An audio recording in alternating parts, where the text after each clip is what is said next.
Okay.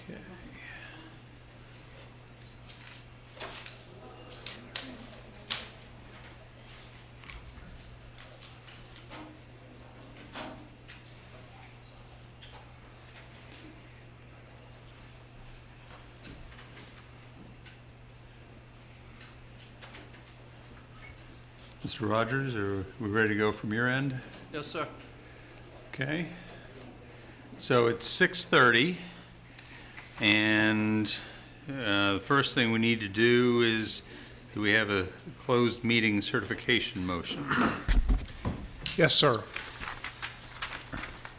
I move that the city council members certify by a recorded vote that, to the best of each member's knowledge, only public business matters lawfully exempted from the open meeting requirements of the Virginia Freedom of Information Act and identified in the motion convening the closed meeting were heard, discussed, or considered in the closed meeting. Is there a second? Second. Ms. Thomas, will you take the vote? Counselor McGill, Yes. Counselor Payne, Yes. Counselor Pinkston, Yes. Mayor Snook, Yes. Vice Mayor Wade. Yes. The motion passes. So we're now reconvened. We'll begin the 6:30 business meeting with a moment of silence.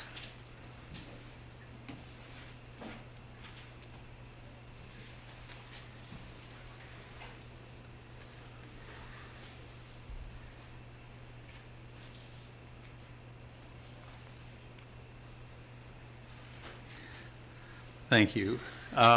Next on our agenda, recognitions and proclamations. First recognition is of Cindy Richardson. Counselor Payne, you want to take the lead on this? No. No? So I may have. Oh, that's information. I'm yours. sorry. Okay. My instructions here were wrong. So it's my pleasure just for the community to be aware that Ms. Cindy Richardson, a peer support specialist at On Our Own, was recently awarded the Dr. Fred Feast Crisis Intervention Team People in Mental Health Illness Lived Experience of the Year Award by CIT International. This award, which is named in honor of the late CIT International board member, Dr. Fred Fries, recognizes a person who lives with mental illness or co-occurring substance with disorder and who actively involved with CIT as a community program. Ms. Richardson has lived in the Charlottesville area for many years and is well known and is highly respected in the community. For those still suffering with mental health challenges and substance use disorder, Cindy knows how to approach them without judgment, encourage them to discover the benefits of the CIT program for themselves, their friends, and family members. Cindy believes that it was CIT that first showed her the possibility of a new freedom.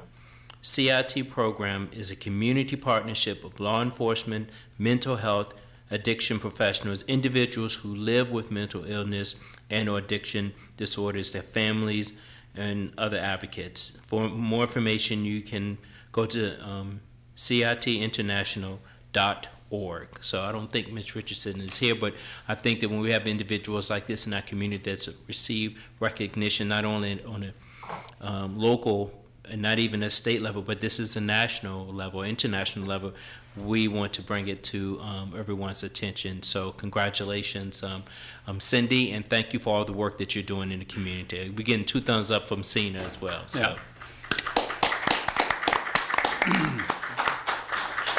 And after the announcement was made, I sent a letter to Ms. Richardson on behalf of all of council, expressing our appreciation for her work and our admiration for her work as well. We also had a proclamation, Dr. Alvin Edwards Day, presented to Dr. Edwards on August 27th. And Vice Mayor Wade, I believe you were present and actually presented it to him. Is that correct? Yes, well, David Simmons presented it to him, but I was there to represent the city and for all the work that Dr. Edwards has done in his community for the last 41 years and continue to do. I was just amazed as I read the proclamation and we pulled it together, all of the work that he has done in the community and continues to do, that he's just one of those individuals like Ms. Richardson that do so much in this community that, that this community will look and feel a lot different without individuals like that in our community. So congratulations, Dr. Edwards. And then the next recognition and next proclamation is the Minority Business Alliance 10-year anniversary. And you've also got that one? Yes. So I'm getting connected with all these opportunities to have some victuals too. So this is Friday night. That's so right. They did mention food. Yes. So this is the Minority Business Alliance of the Charlottesville Regional Chamber of Commerce 10th anniversary. And it states, whereas on June 3rd, 2012, the Minority Business Alliance was officially launched as an affinity group of the Charlottesville Regional Chamber of Commerce, and whereas the Minority Business Alliance was birthed out of the City of Charlottesville Dialogue on Race community-wide discussion held in 2009 through 2010, whereas the Minority Business Alliance includes a diverse group of long-time emerging business professionals and leaders working collaboratively to support, promote, and grow minority-owned businesses in the greater Charlottesville, and whereas the Minority Business Alliance offers members investment benefits that include professional development and training, dynamic educational sessions, networking and resource connections, and competitive funding opportunities, and whereas since 2020, the Minority Business Alliance was awarded more than $116,000 to the minority business community, $11,000 to 10 MBA students from the MBA Endurance Fund, and almost $105,000 in grants to MBA members and other Black and Brown existing and emerging business owners through the United Way of Greater Charlottesville Minority Business Enterprise Grant. And whereas being known for establishing strategic partnerships, MBA has leveraged more than 25 local, state, and national business nonprofit partnerships to expand the community wealth building, including premier partnerships with the United Way of Greater Charlottesville and Seaville Weekly. Now therefore be resolved that the Council of the City of Charlottesville hereby proclaims September 9th, 2022 as Minority Business Alliance Day in celebration of this milestone year, signed and dated the 6th day of September 2022 by J. Lloyd Snook III, Mayor. Do we have some representative here? Our vice chair with the Minority Business Alliance, Kay Monroe, was here to accept on Great. behalf of MBA.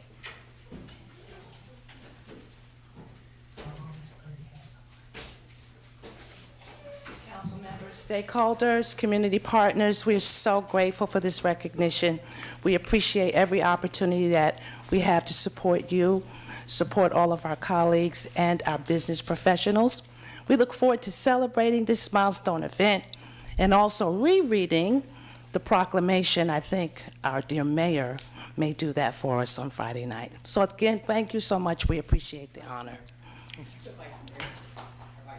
Vice Mayor. Thank you so much. You all have a great evening. Thank you. Thank you, Ms. Monroe. Okay, and one last proclamation recognizing September 15th, 2022 as the International Day of Democracy. Whereas the United Nations observes the 15th of September as the International Day of Democracy to promote the principles of democracy and to raise public awareness of universal human rights, and whereas the Universal Declaration of Human Rights emphasizes that the will of the people expressed through universal and equal suffrage is the basis for the authority of government, and whereas the Universal Declaration of Human Rights recognizes that the right to participate fully and equally in the political system is crucial to the advancement of all human rights, including the rights to democratic governance, the rule of law, social inclusion, and economic development. empowerment of individuals and groups to eliminate discrimination and marginalization, peaceful assembly and association, freedom of opinion and expression, and access to information and education. And whereas on the International Day of Democracy, we are called to review the state of our democracy, to promote its principles for the protection and effective realization of human rights, and to create an environment for greater citizen participation, equality, security, and development.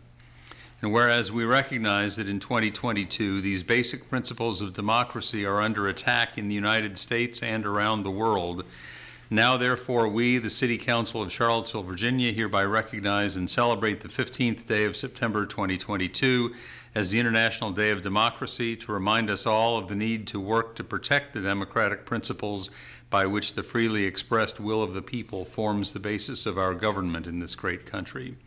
Signed and sealed the 6th day of September 2022, Lloyd Snook, Mayor.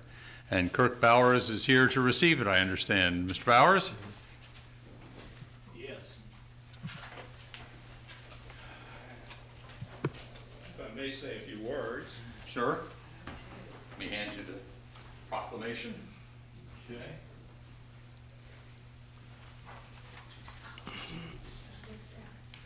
Yeah, listen, shall we reenact the dramatic moment here? Okay, that would be great. Oops. That's okay.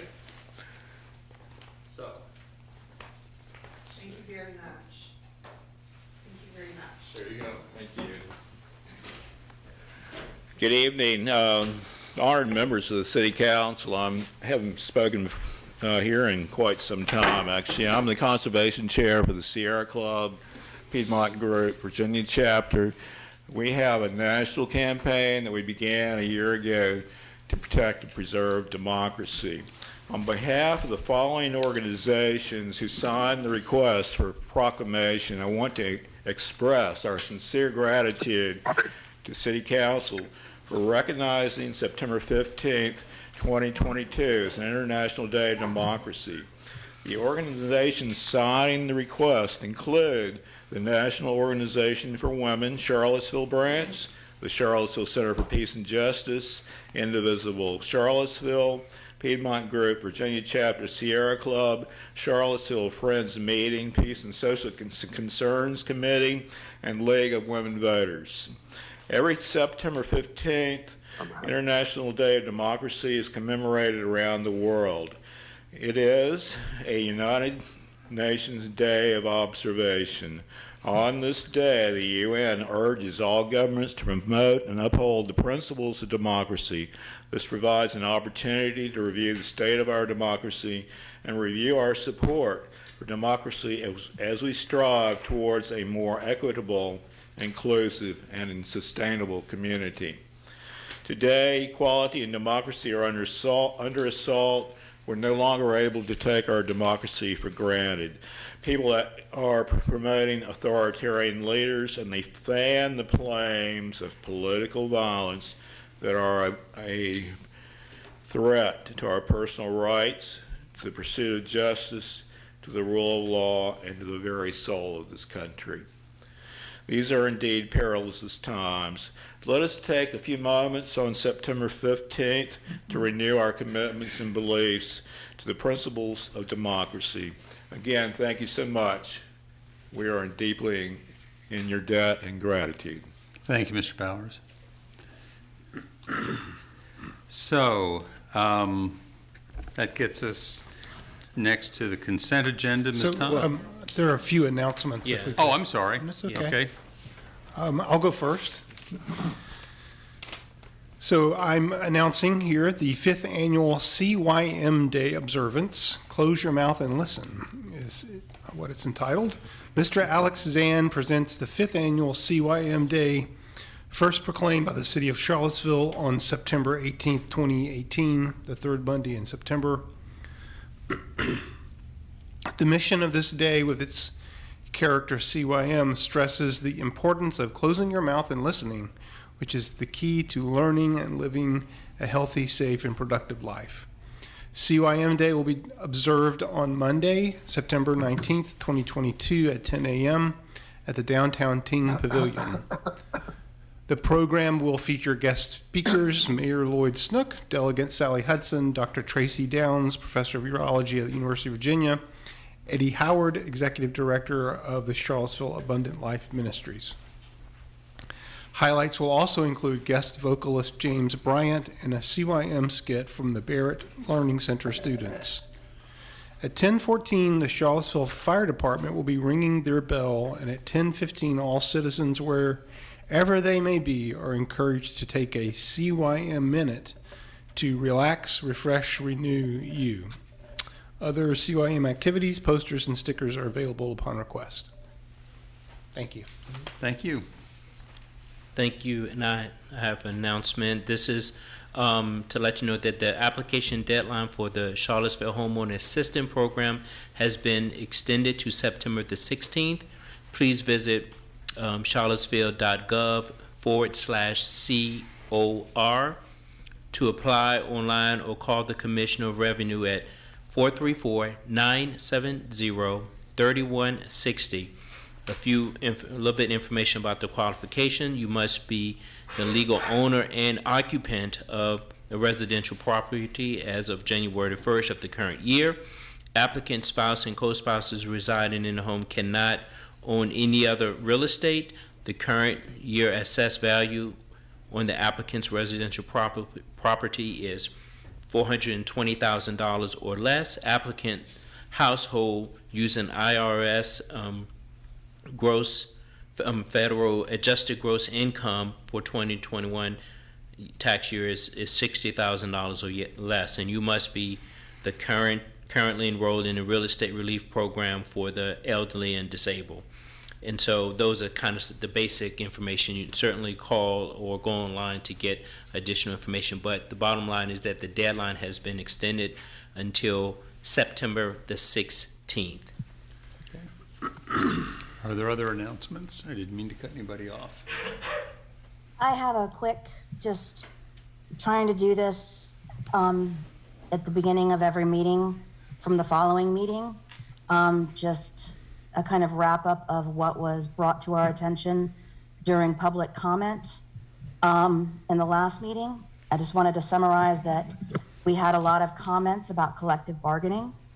As you'll notice, we will be looking into our ordinance is going to be presented tonight.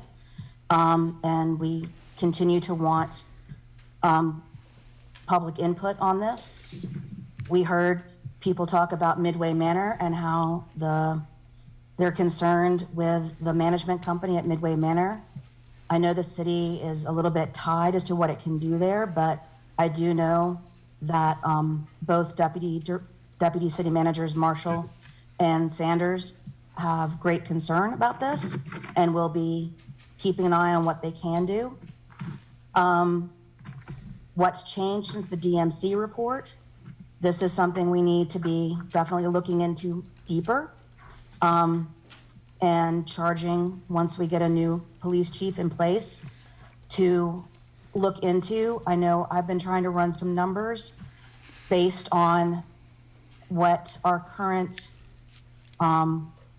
online data shows as far as stop and frisk data. It does appear to be going down, but that's just from a cursory look, not an actual study. Somebody brought up Vancouver and how Vancouver is a city that is both bikeable, walkable, and while we are trying to do that with Charlottesville, it's a lot smaller than Vancouver, and therefore it's a little bit harder to do. We take the school bus challenge very seriously. Every single department in the city has been working on this, from our public works to our parks and recs to our transit, and everyone is concerned about the safety of our children.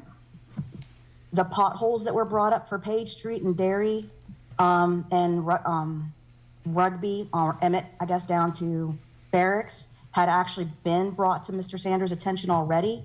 And he is aware of that, and I know he was working on that with staff.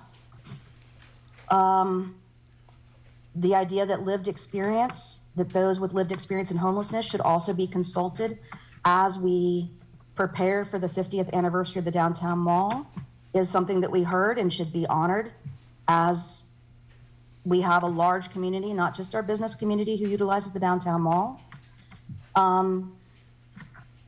Again, continuing to work on what affordability is and what affordable housing means in a more nuts and bolts operational definition than just tossing it around. Again, this will take time, but so you know, it has not been ignored. It is being heard. That's all. Thank you, Councilor McGill. So now are we ready for the consent agenda? Ms. Thomas? Consent agenda.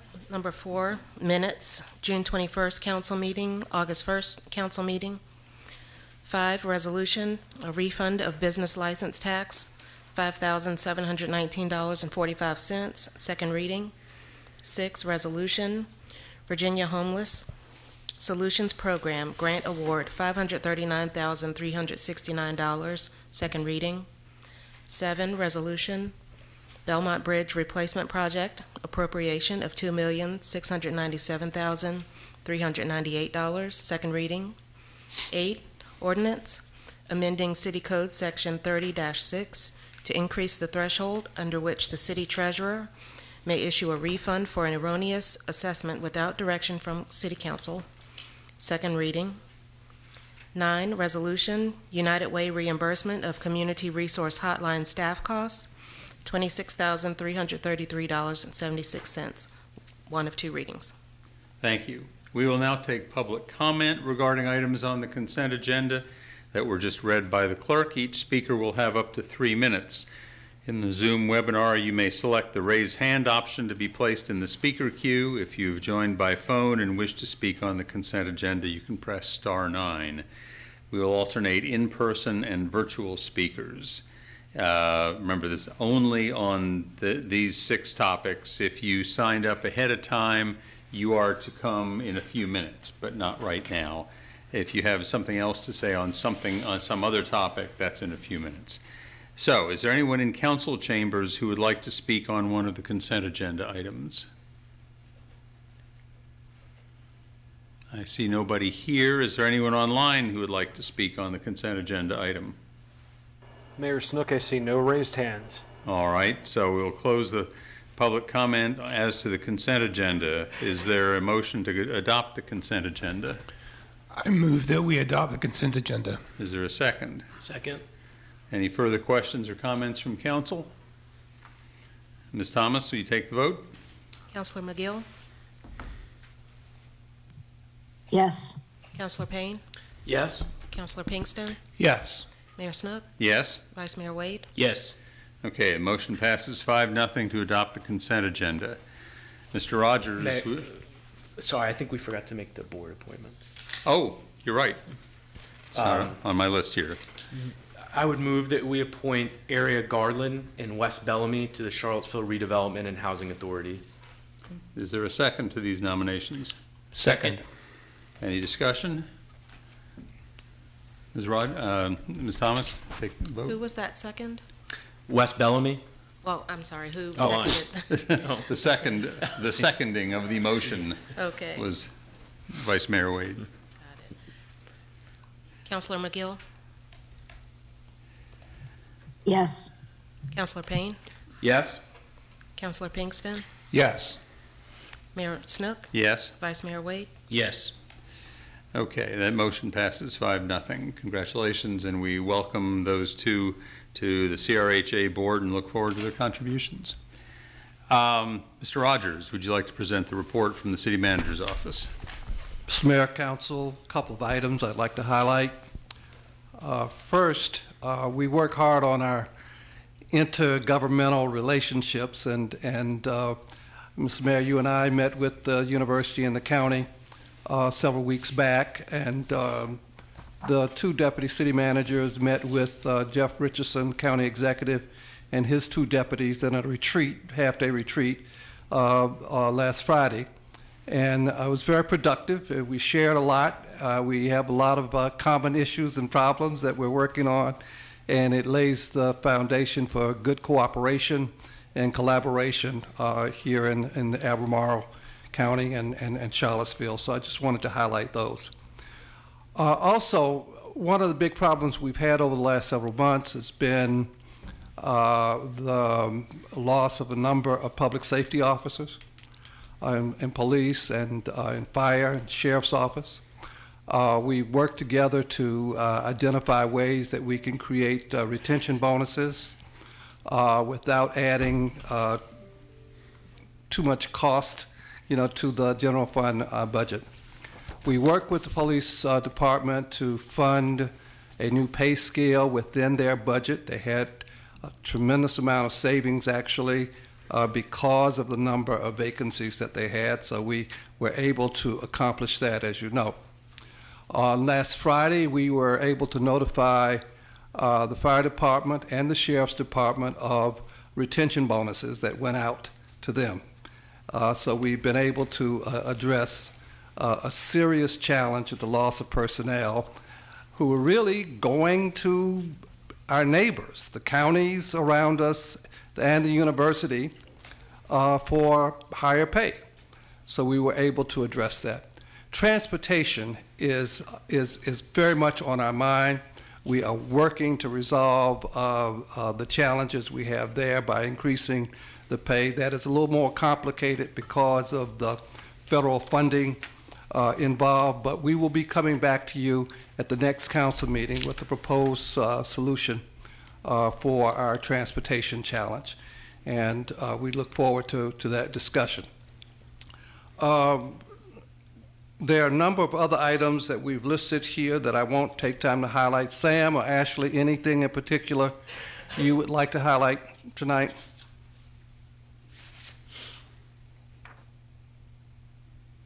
Yes, sir. I will just like to say good evening, council and members of the public.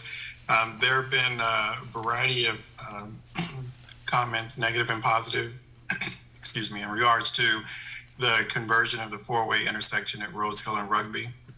So I just wanted to provide a little more detail and more or less the context as to why that change has been made. First and foremost, pointing out that this is a temporary conversion to a four-way stop. This is a part of a critical response to our providing safe routes to schools. This was one of the top 3 priority areas for the school system in identifying for us the challenges with more kids walking to school. We were able to advance this four-way intersection, this four-way stop as a temporary measure just to slow traffic down in that intersection with more people traveling on foot. This is temporary because we will be updating the pedestrian signals as a part of a project that begins next month. So as soon as that signalization project is complete, it will convert back to a signalized intersection. So this is not a permanent transition. This is just temporary. We did anticipate some of the challenges. We had previously heard about challenges in doing this before. And while I've heard a lot of negative, I've also heard some positive in that individuals have identified that this was an important item in regards to the additional foot traffic in the area. So I just wanted to be able to respond to that. In addition to that, we are happy to announce that we have been able to notify various customers of NDS who were basically forced to incur a third-party inspection expenditure because of our inability to perform, that we will be reimbursing them of their charge. So they will be able to submit their receipt that shows that they paid that bill, and we will cover that expense for them. There's a sign of good faith on our part that we're trying to do better and get better at the management of our responsibility. So that letter has gone out to all the individuals who submitted in the month of June to allow for them to seek reimbursement of those expenses. And then I just wanted to also express a sincere welcome to 2 key individuals to our team. Emily Irvine has joined as Climate Action Specialist. It's a critical position for us, the person who will be responsible for implementing our climate action plan. You all will hear a lot more detail about next month. And Chuck Miller started last week as our building code official. This is a 2-year delay in getting this position filled. So we are extremely excited about having Chuck join us. And I can assure you, I met with him last week and he has hit the ground running and has made an impact already. So that is extending my report. Ashley? Yes, sir. Thank you. And again, good evening to the council and the public.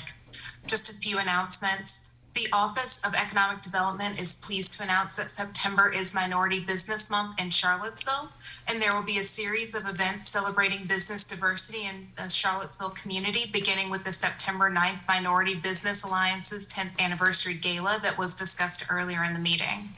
For more information on the events, the community can go to SeavilleMinorityBusinessProgram.org to find out information about those opportunities. In addition, from our financial side, there are 2 projects that are in process that may be of interest to members of the community. First, the Commissioner of Revenue's office continues to work diligently to go live with an online business portal that will allow for the online filing and payment of an array of business taxes. And the Office of Budget and Management looks forward to having the FY23 budget properly edited to ensure ADA compliance soon. Notification of the completion of both projects will be announced both to council and the public. Finally, we did want to make sure that the public was aware that the City of Charlottesville is one of 29 inaugural cities, and the City Health Dashboard put us on the MAP Competitive Challenge. The challenge allowed cities to make their case for why their city should be added to the dashboard. Only 3 Virginia cities were added, and the data that the public can access includes information on health outcomes such as diabetes, social and economic factors such as credit insecurity index numbers, health behaviors such as smoking, physical environment such as lead exposure, and clinical care such as preventative services for those 65 years of age or older. Members of the community can go to cityhealthdashboard.com to access the city's data, as well as to access any other city's data who is on that website. Generally, individual cities that are above 50,000 are over, which is why they had the competition for the 29 additions, which are 50,000 residents and below. That is all I had to highlight today.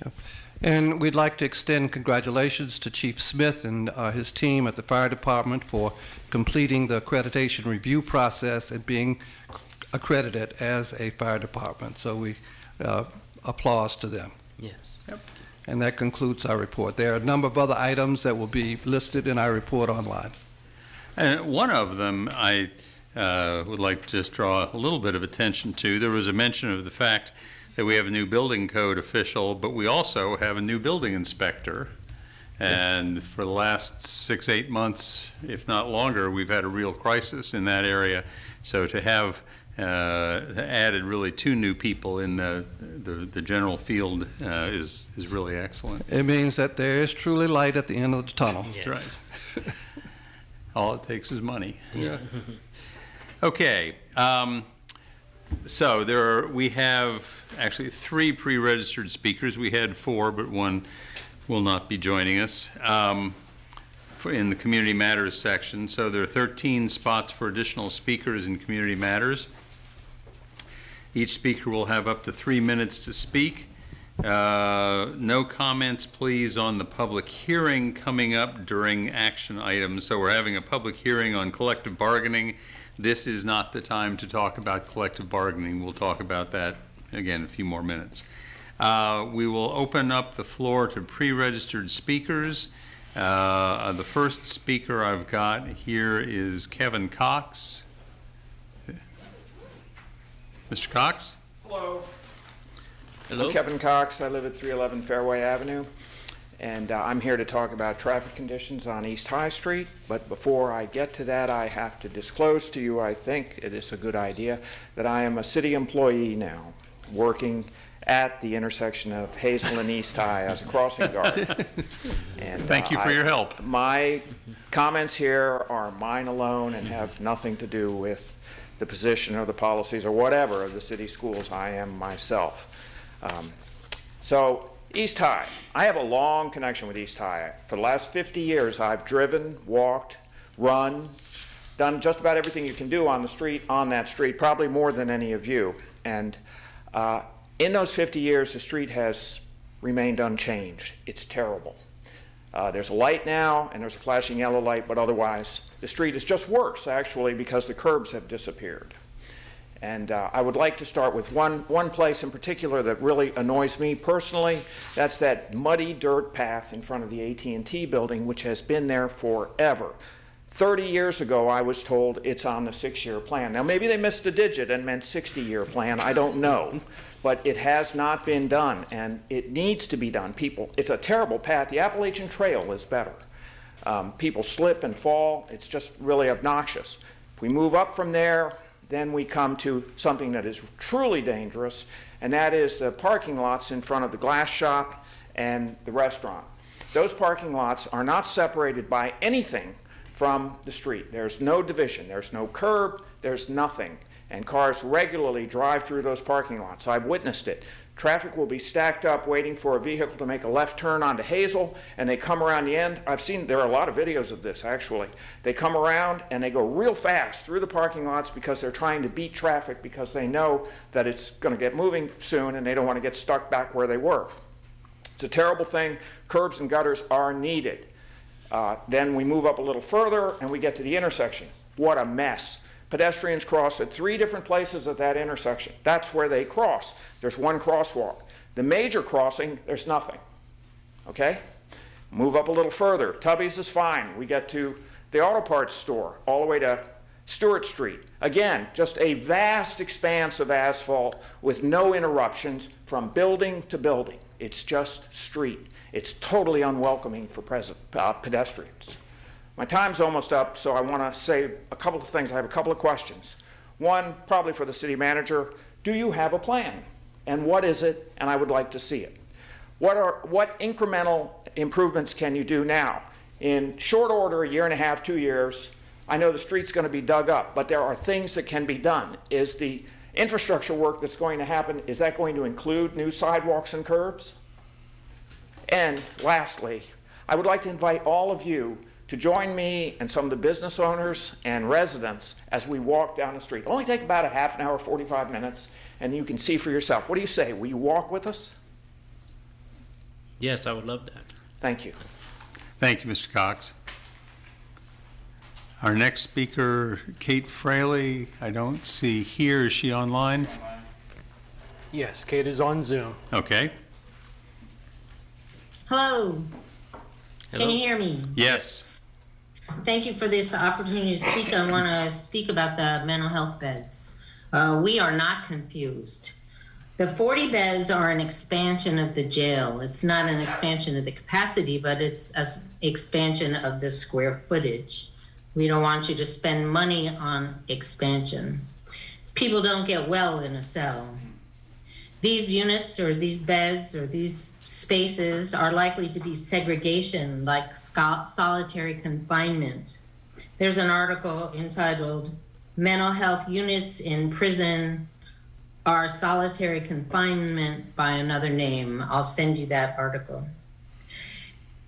Number 4, leaders in the past have failed us when inpatient units were closed over decades and there was a promise to provide community mental health services, and those services have never been formed or developed or available. Now is the time to put resources in a site, not in a site of incarceration. Those resources should go to community-based programs. Also, it is likely the need for these beds will decrease. And the instructions for planning are to consider what will be needed in 15 to 20 years. By that time, the Marcus Alert will be in full swing. There will be more diversion programs, and I believe there will be a law to allow mental illness information in sentencing. So there will be fewer people who go to jail who had pre-existing mental health conditions, and being in solitary confinement could make anybody mentally ill. I do not support those 40 beds. Thank you. Thank you, Ms. Fraley. Next person up is Gloria Beard. Ms. Beard, I see you here.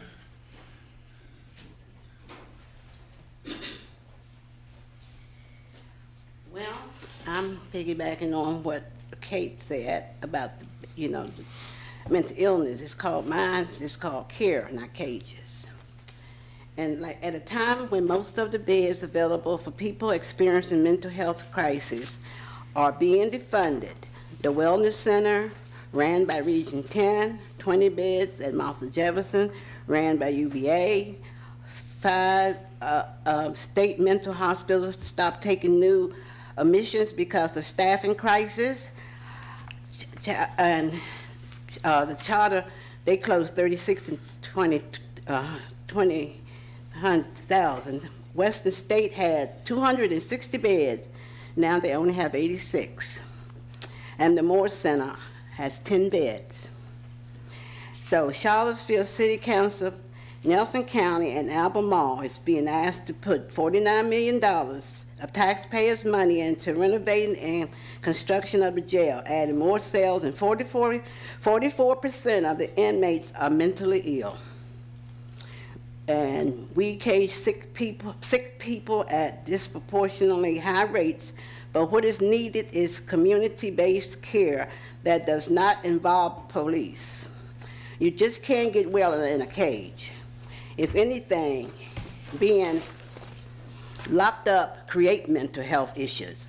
I experienced this personally, facing social isolation during the pandemic. I struggled with depression and with the connection with other seniors like myself, friends and family, that brought me out of the gloom.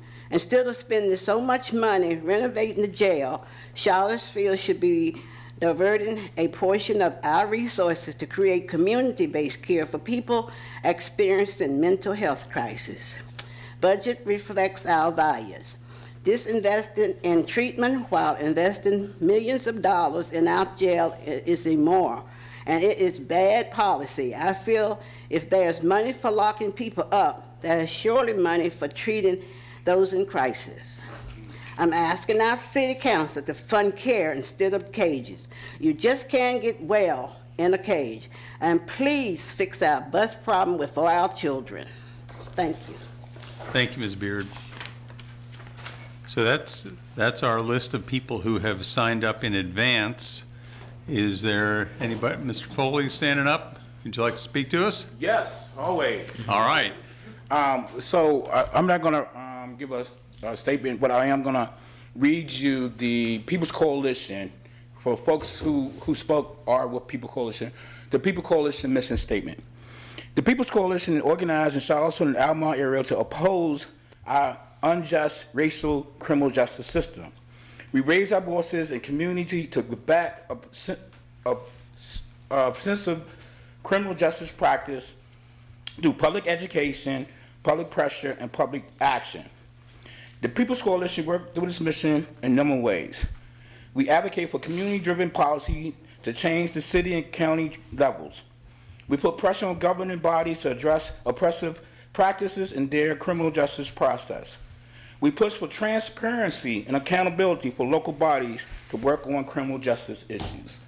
So you're going to hear a lot from the People's Coalition in terms of mental health, cops out of mental health, and not putting people in cages, because putting people in cages who have mental health issues is not the right thing to do. And so we want you to think about converting money back into programs in Charlottesville. There's plenty of programs that is not funded in Charlottesville. And if you want to, you can have a conversation with the People's Coalition, because we already did our investigation, and we're looking for more support too from City Council and the state. So look out for that. Thank you so much. Thank you, Mr. Foley. So is there anybody online who would like to speak to us? Yes, Mayor Snook. Nancy Carpenter will be next. Oh, okay. I see her on Zoom. Ms. Carpenter, go ahead. Oh, actually, I didn't have a comment. I don't know how I raised. I don't have my hand raised. So, Okay. I'm not making a comment tonight. Thank you. All right. My apologies on that. I see her on one of the versions of the speakers list here. Our next raised hand is John Hossack. John, you are on with council. Good evening. I'd like to talk about the comp plan and upzoning. Several controversial developments have moved forward with very little systematic, accurate assessment of traffic and parking. This includes Maca and the Park Street Christian Church redevelopments. Together, these two developments have the potential to produce 6 years' worth of affordable housing at current rate. These rezonings went through with scarcely a speed bump. This tells us that R1 is basically dead already. Rezoning to higher density is moving forward quickly, at least in some neighborhoods. Why then does the plan make a big deal out of the need to rezone and extend by right to eliminate public process?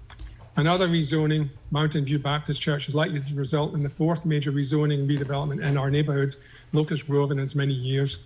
These recent rezonings entirely undermine the argument for the new map and plan. It isn't necessary because seemingly the tools are in place already to do what you like, whenever and wherever. For emphasis, the recent and ongoing zonings undermine the premise for the proposed upzoning with its emphasis on by right. People who invest or are about to invest in the homes have a right to expect stability, and it is your job to tell them, are they wise or are they fools? Specifically, medium intensity residential is deeply unsettling, as you have no doubt heard, and it would be wise to dump it in favor of modified general residential. I'd like to also talk about Agnes and Rio.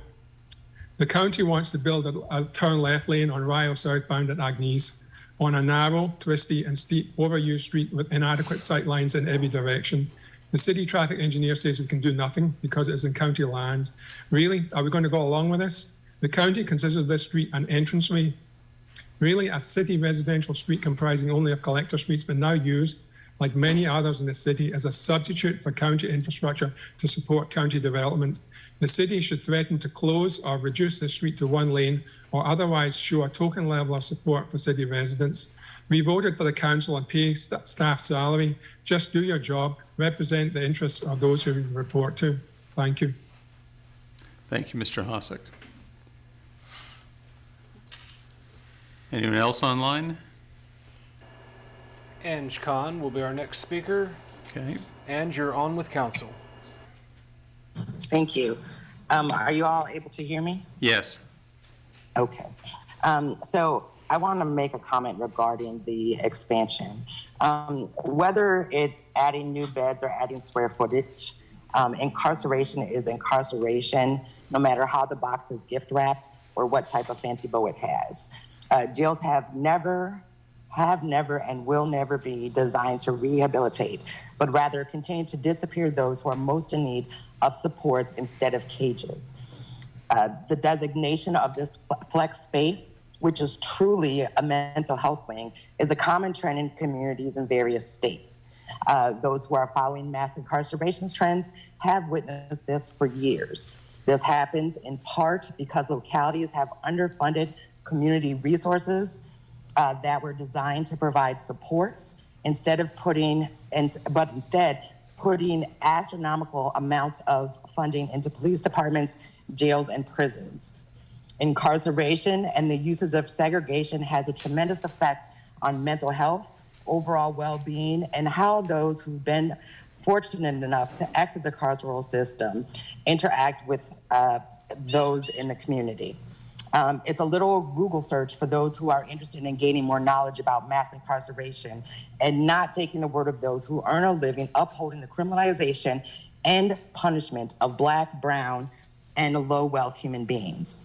Jails have never been and never will be designed to rehabilitate.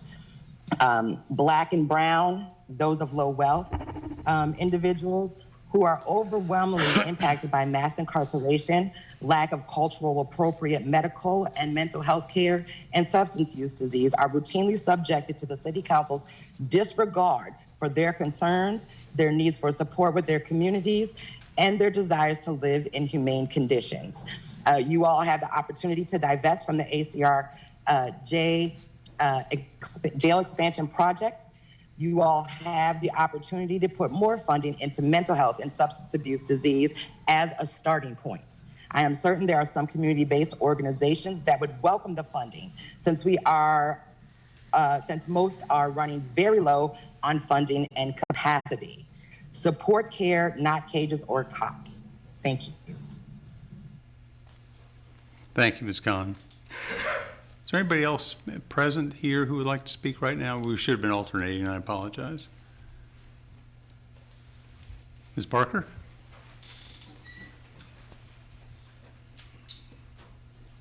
Good afternoon, Rosia Parker here. I see how y'all designated September the 15th as International Democracy Day. It should be Democracy Day every day.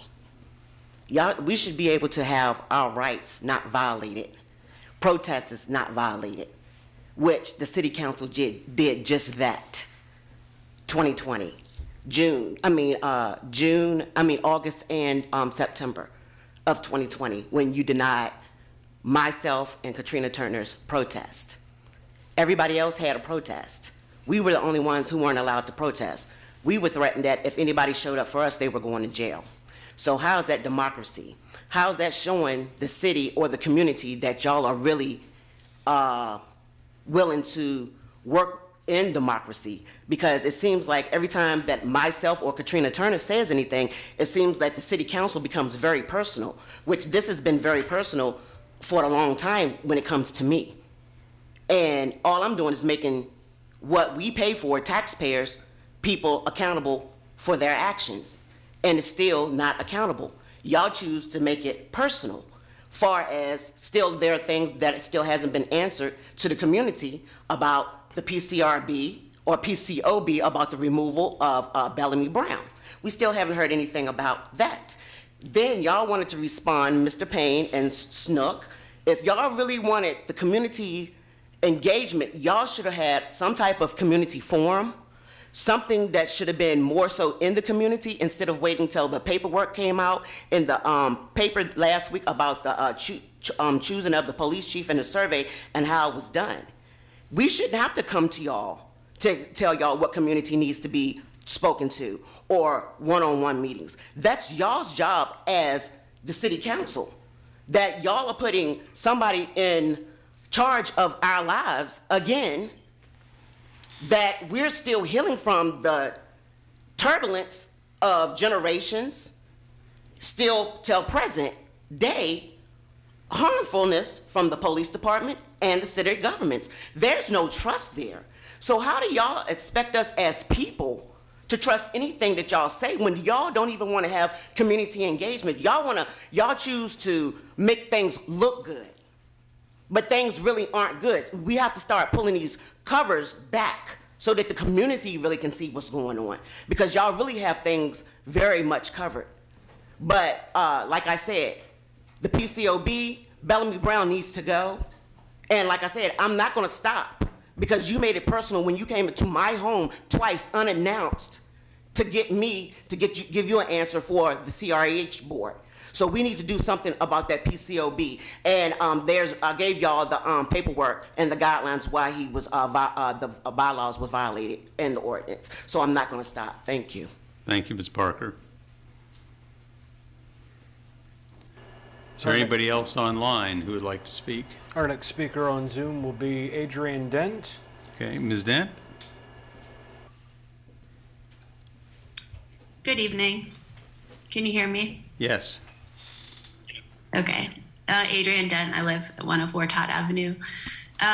So I've been practicing and acting as a crossing guard for the city because there's a need with all of the non-existent buses. And I have some observations that are pretty alarming about speeds. And I've been focusing so far on Cherry Avenue at Buford and at Johnson, but cars are not at all going close to the school speed limit.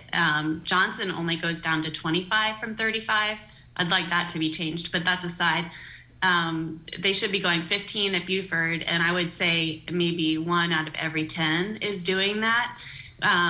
We've had drivers get out of their car and try to engage with us about the speed that they're going when we ask them to slow down. I've had children crossing at a crosswalk and given plenty of signal for an oncoming car to stop, and the car kept on coming, and I had to put my body in between, which I know is my job, and I'm glad to do it. But we really need some support in speed enforcement. I'm speaking right now to Cherry Avenue, but I also have heard from other guards that this is a citywide issue.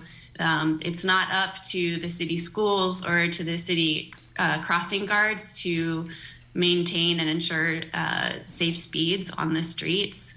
So it would be really helpful to have some enforcement you know, I have my own ambivalence about the police and the role that they've played historically and currently, but we definitely need some speed enforcement.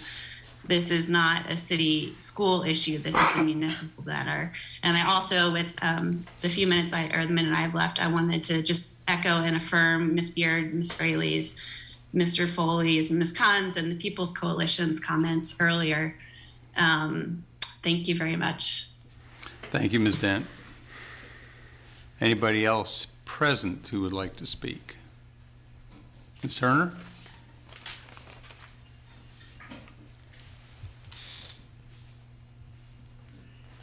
Katrina Turner. I'm gonna go with Ms. Parker, what Ms. Parker said about democracy. Who was that proclamation for? Was it for all of us? Because we don't feel equal as we should in this community as black and brown people. So who was that proclamation for? One reason, again, I'm going to come at you, Mr. Rogers, about this IT guy. There are black people that works around him that don't feel comfortable because of who this man secured when he went to that insurrection. But you're not showing this black and brown community that you're here for us. Really, none of y'all are showing us that you are truly here for us. You say there's no reason to fire him. Brackney, why was Brackney fired? For doing her job? She was actually fired for doing her job. But this man attended an insurrection and you feel that you can't get rid of him? Why?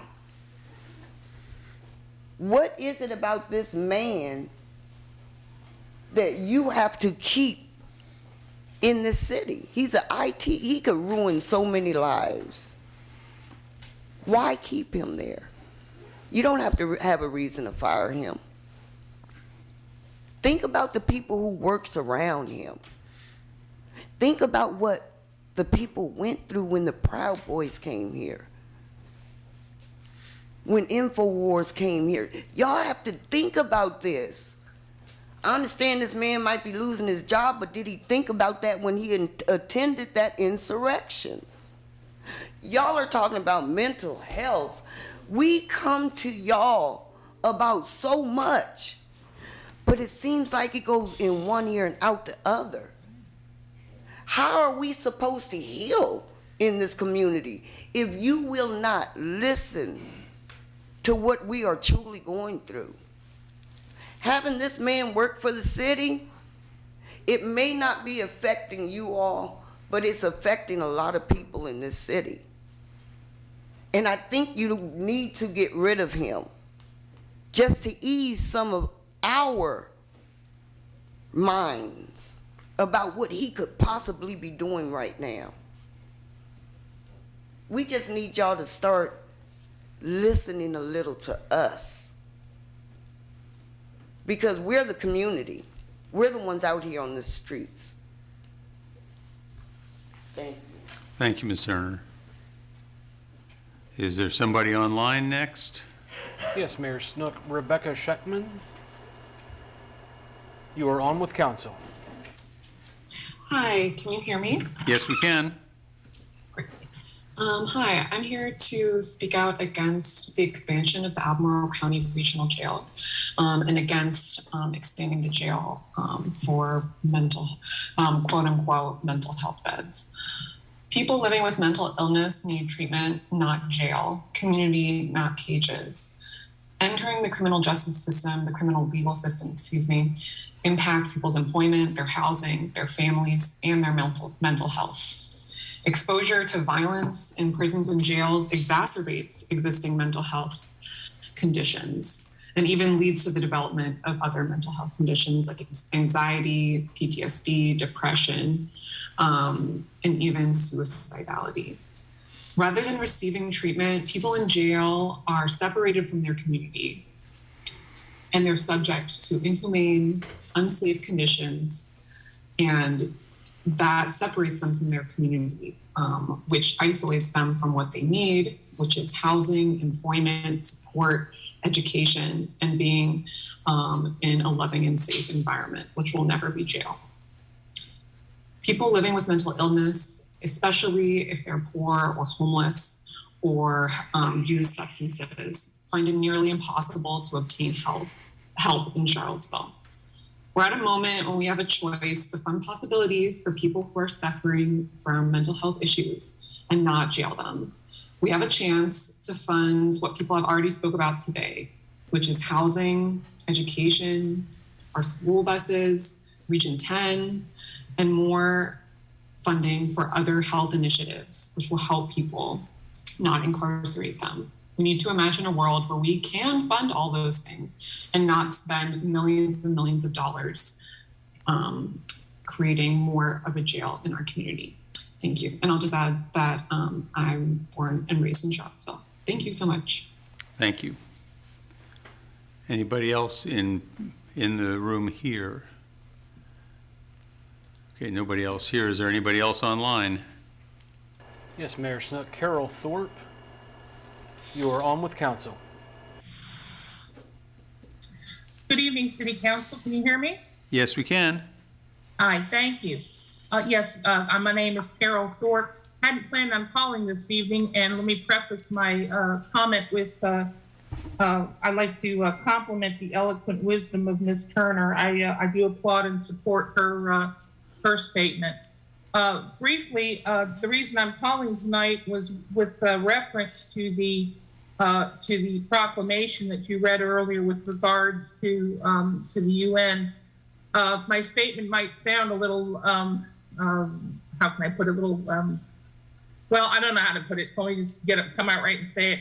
The United States of America is not a democracy.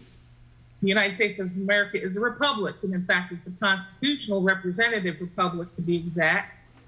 And I raise this tonight not merely as a persnickety matter of semantics. It's a very important distinction.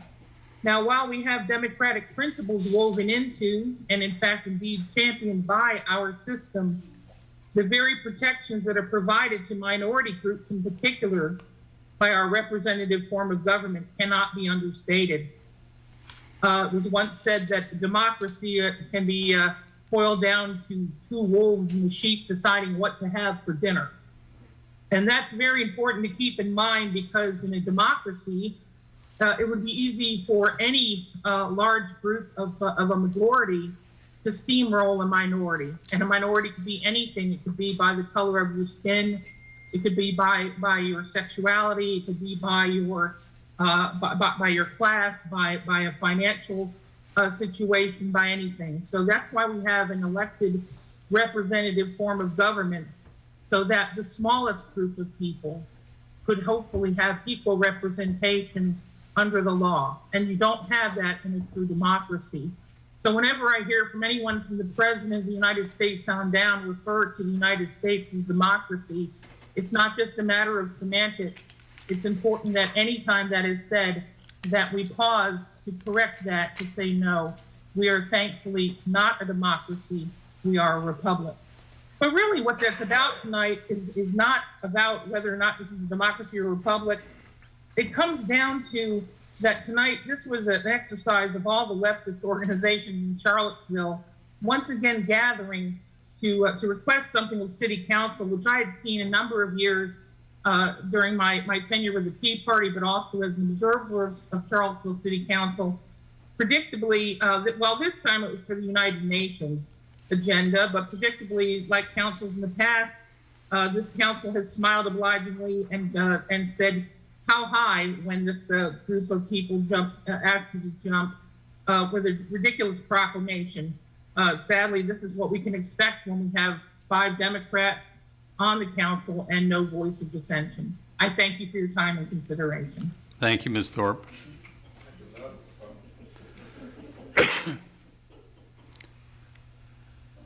Anyone else online? Mayor Snook, I see no additional hands. All right, then that was our final speaker for Community Matters. There will be another opportunity for public comment at the end of the meeting. and we'll now move to the action items portion of the agenda. The first item is the city manager's proposed collective bargaining ordinance. Mr. Rogers and Ms. Burrows from Venable, is she also going to be online? Is that? I think she's on, but I'll introduce it. Okay. We spent August 15th for a good hour or so introducing the proposed collective bargaining ordinance.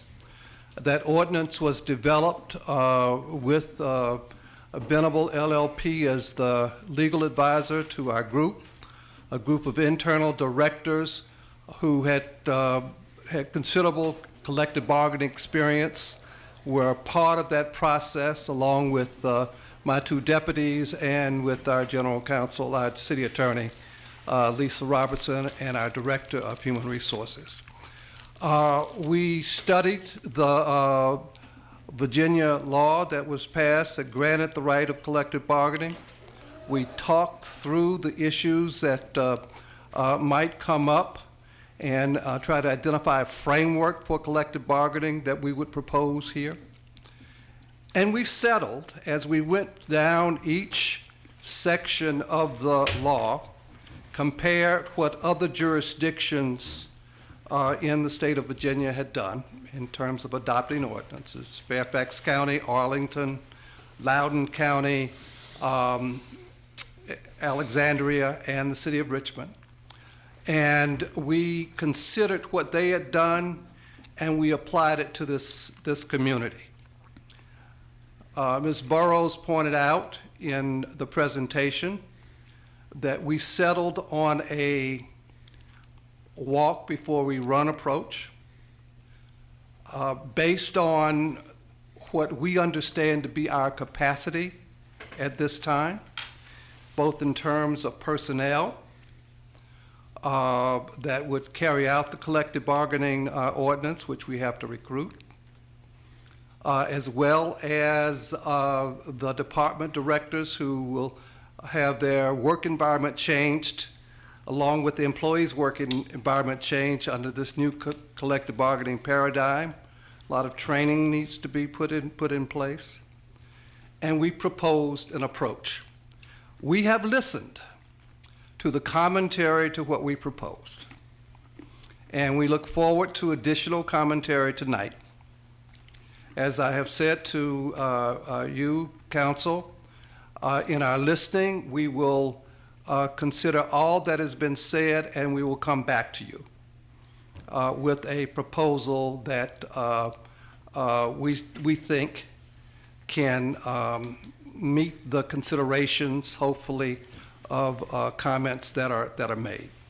May not get all the way there, because at the end of the day, we have to consider what we can do, the timing of when we think we can do it, capacity, and the financial considerations.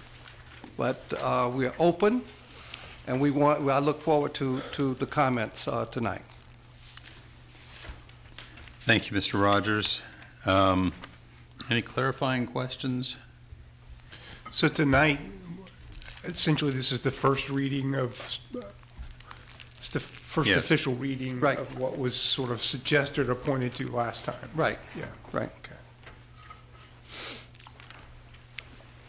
And we Okay. will come back to you. The second reading will be scheduled for the first meeting in October. And the notion is to vote on something then, is that the idea? Tonight? No. No, in A month from October, now, we yeah. will vote on. Okay. Right, that would be our hope. Okay. Okay, so let us now open the public hearing. Mr. Dillahunt, we're ready for the first speaker. Are there any speakers who wish to address us on the question of the collective bargaining ordinance? Mayor Snook, I see none in Zoom. Okay, do we have somebody here who would like to speak to us? I recognize the face. Hello, my name is Matthew Ray, and I'm here again today to ask council to amend the ordinance as it is currently written to get rid of restrictions on bargaining. Not just bargaining in benefits and discipline, but many other working conditions. We cannot bargain over other conditions that we cannot bargain over. And trust the city workers to build a better transit system. It takes a little bit of trust, for this to work, collective bargaining, both sides. Second is binding arbitration to settle disputes and negotiations, without which doesn't really give workers a say in their work life. I mean, it's really not just, if you don't have a neutral arbiter, third-party arbiter, I mean, it's not really a union to me. Third, we'd like to include our supervisors in the bargaining process. I heard a lot of talk about the police department and the fire department having a resource to have representation for their supervisors. I haven't heard anything about transit. Shouldn't transit supervisors be included in that? I mean, they don't necessarily have to join the particular union with the folks under them, but they should have some kind of representation also. A lot of them aren't going to come up here and speak to you. So I'm doing it for them. And lastly, I would like to impress the council that there is an opportunity here to make a change in our city that will affect workers beyond the city of Charlottesville. And the city could set a standard for others in our region who can't ignore but have to try to emulate. I mean, this is Charlottesville. I've born here. Monticello visits. This is to me, is one of the birthplaces of democracy that we talked about tonight. I understand that we're a small city, but this is where it started. I don't understand why we can't have what they have in Northern Virginia, that we can't have what they have in Pennsylvania. I like to applaud the lady that spoke earlier about the crossing guards. I drive where she works. I applaud all of them for volunteering to go out there and do that. I'm sorry that they have to do that. I'll also tell you that with a little bit of media attention, we've got 6 trainees from what I counted in school bus. Why couldn't this have started in June? I don't understand that. I mean, that's school bus is near and dear to my heart. That's where I started. That is a hard job. And those folks deserve a lot more than what they get now. I mean, I'm a transit operator. We've always gotten a little bit more than school bus. I don't view it that way. They should get more than us. Now, I know a lot of drivers wouldn't back me up on that, but, school bus is a hard job. And that's something that we really need in the city, is we need our drivers back. So, I drive around every morning, and I'm telling you, it's not pretty. The traffic's backed up. It's not pretty. I understand what she's saying. I really do. So, thank you. Thank you, Mr. Ray. Mayor Snook, we do have a couple of raised hands in Zoom. All right. Elizabeth Stark, you are on with council. Hello, councilors. My name is Elizabeth Stark. I live in the Woolen Mills neighborhood of Charlottesville. I'm asking that you review the draft collective bargaining ordinance and make substantial changes. I want to echo what Mr. Ray said. We know that workers need more rights. We know that they need more leverage. It needs to be amended to allow workers to bargain over disciplinary procedures. After I spoke at the last council meeting on this issue, I actually had people reach out to me saying that they had experienced this at their work. They had experienced what it's like to not have leverage over these issues at their work, and that it was extremely challenging. We know that particularly with our bus drivers, with our CAT drivers like Mr. Ray and our city bus drivers, we know there's a significant issue with the city bus fleet.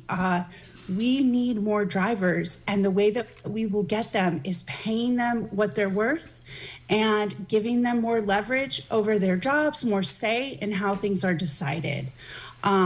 This is a very conservative collective bargaining ordinance. It would be one of the most conservative in the state.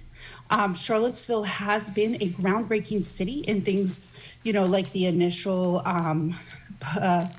Police Civilian Review Board and things like that. This is another opportunity for us to be a small city that makes a difference, that puts workers first. This ordinance is far too weak for city workers, and frankly, it won't get the job done. We need to pay workers more and give them leverage at their jobs. Thank you. Thank you, Ms. Stark. Emily Yen also has a raised hand. Okay. Emily, you're on with council. Hi, my name is Dr. Emily Yen. I live in Charlottesville. I live on 506 Ridge Street.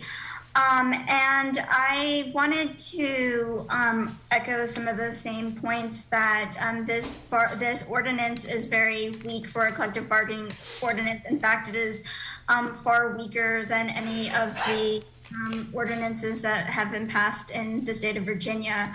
And I urge you to adopt the recommended changes that ATU submitted to you and requested, specifically around having binding arbitration, implementing, permitting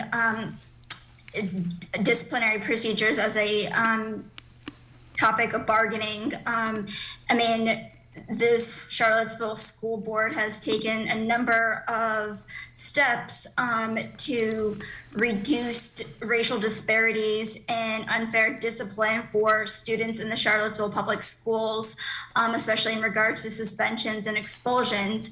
And I mean, having unfair discipline at your workplace, there's quite a bit of empirical evidence suggesting that that there is racial disparities in this. And I really hope that City Council really takes this as an issue at hand, since being subjected to unfair discipline does have economic disadvantages and for workers, as well as putting them in a very precarious position. And I really hope you take this into consideration. I also urge you to allow workers to be able to bargain for benefits and to give them a guarantee that you are not going to unilaterally reduce benefits. One of the issues, I mean, it's really great that City Council is supportive of collective bargaining, but if you know, once you get to the bargaining table, since benefits is not a topic of bargaining, one could, you know, reduce, you know, the benefits and then end up at a net loss. And by permitting this as a topic of bargaining, this, you know, workers can bargain for these items comprehensively, so they're not going to be at a net loss. And I really hope that you take these issues into consideration as we conduct this, as you put together a final ordinance. The income disparities between white residents and Black residents is extraordinarily large. I mean, it's over $30,000 in median income, and I hope that City Council takes steps to ameliorate this huge disparity. Thank you so much. Thank you. I should ask, is there anybody else in the room here who would like to speak on this issue? Okay.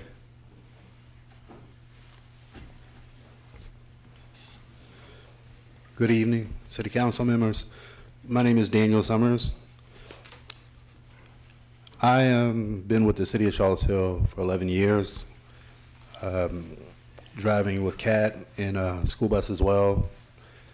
And quite frankly, the way things are going right now, things are falling apart, you know, at the seams. I drive CAT and school bus, coincide with both throughout the week. It's very difficult to do what I do, but I do it for the children because I know that they need that transportation to school, as well as the community members of Charlottesville. They need transportation as well to go where they need to go. But if something's not done soon, things will fall apart. And I just want y'all to know that, you know, whatever y'all work on and talk about, action needs to be done, because if not, there will, you know, be different things that will be happening. You'll have people who won't want to work for the transit system if they don't see the collective bargaining and stuff like that taking place. And I just want to let you know that something needs to be done sooner than later. Thank you. Bye. Thank you, Mr. Summers. Anybody else online?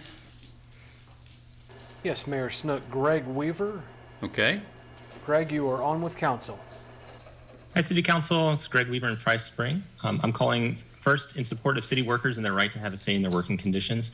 I believe council must pass strong CBO, not the watered down one that was presented last meeting. Truth is, I'm suspect of a city manager from a firm with anti-union history, working with a consulting group with anti-union history, who helped draft what he did and who said what he said this evening before public comment. The most glaring omission in the draft is the omission of allowing workers to bargain over disciplinary procedures. Not including such a clause in this ordinance leaves workers open to retaliation and discrimination. Further, council must grant bargaining immediately to all non-police employees instead of picking and choosing who gets to have a say in the working conditions. Emphasis on non-police, as police unionization has been historically dangerous, especially around bargaining over disciplinary procedures when it comes to racial discrimination and violence. So I believe that they should be omitted. Not making these adjustments at minimum would be a slap in the face to the people who keep the city running. It would tell them that they are undervalued and that their concerns don't really matter. I don't think you all believe that. I honestly don't think that you believe that. And so don't send workers that kind of message by passing something that's really watered down. I especially want to speak in support of CAT drivers unionizing.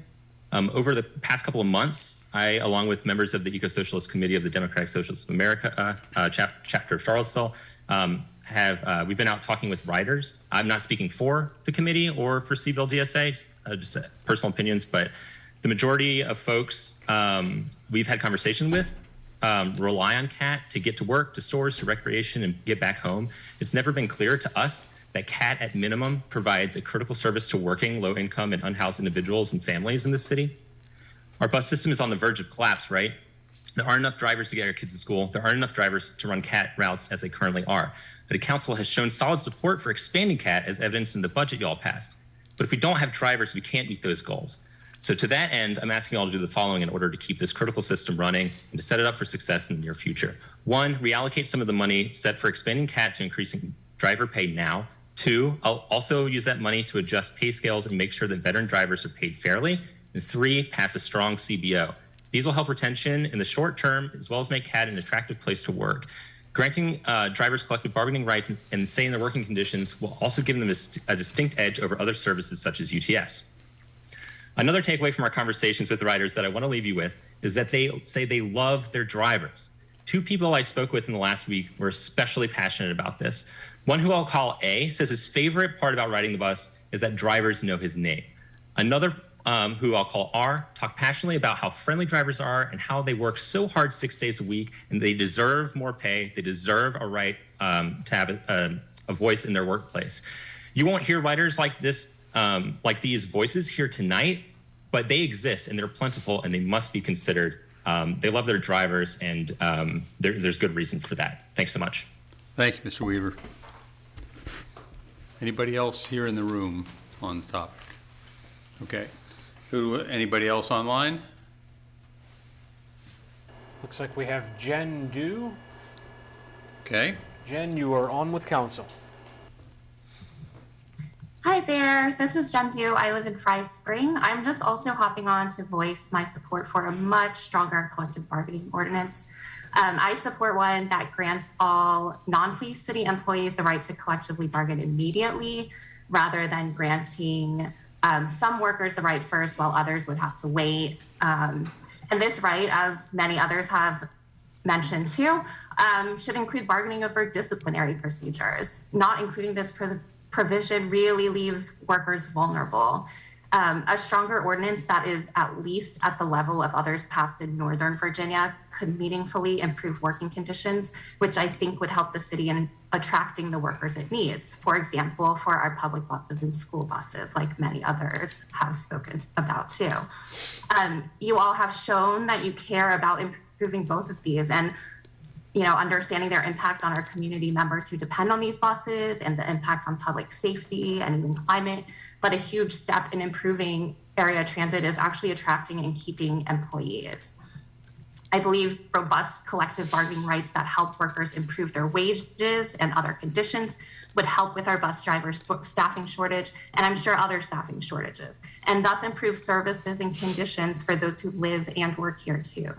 Our city workers, outside of the police, in my opinion, literally help our city run. They deserve to have trust and power in their workplace and a fair say in how they're treated here. That's all. Thanks so much for your time. Thank you. Anybody else out there? And Brandon Collins, Okay. you are on with council. Good evening, City Council. My name's Brandon Collins. I'm a lifelong resident of Charlottesville. Have 2 children here and 1 grown child who grew up here. And all 3 support every worker's right to join a union and to bargain collectively with their employer so long as they're non-police. I think the arguments for a stronger ordinance have been made really clear consistently to you all. And I got to say the process as was described by the city manager earlier really sounded like all the bosses got in a room and decided how they were going to let the workers organize. And I don't think that's fair. That's starting, you're hitting the ground, walking, as you say, already at unlevel playing field. The ordinance should have some control over disciplinary procedures, and workers should have the right to bargain over benefits. Without those, you're not really bargaining for much except for maybe pay. Workers need a full shake and a fair shot at bargaining for better working conditions across the board, because it's not always just money. They do need more money, particularly our drivers, and to recruit. That said, I do not support collective bargaining for police. I think in the city of Charlottesville, the police have already shown that they're quite well organized, and that they've had the power to get a police chief fired, among other things, simply by expressing their concern in various nefarious ways. And this council seems more than ready to grant more pay, better conditions for police without them needing an official union. Police are armed. They are involved in enforcing the law sort of arbitrarily at times, and are not the type of worker that demands a union. However, all city employees should have the right to form a union, not just fire and CAT. Though I do appreciate the concept of expediting the ability for CAT to get increase in pay as soon as possible, and to expedite the process of them voting to become a union. Thank you. Thank you, Mr. Collins.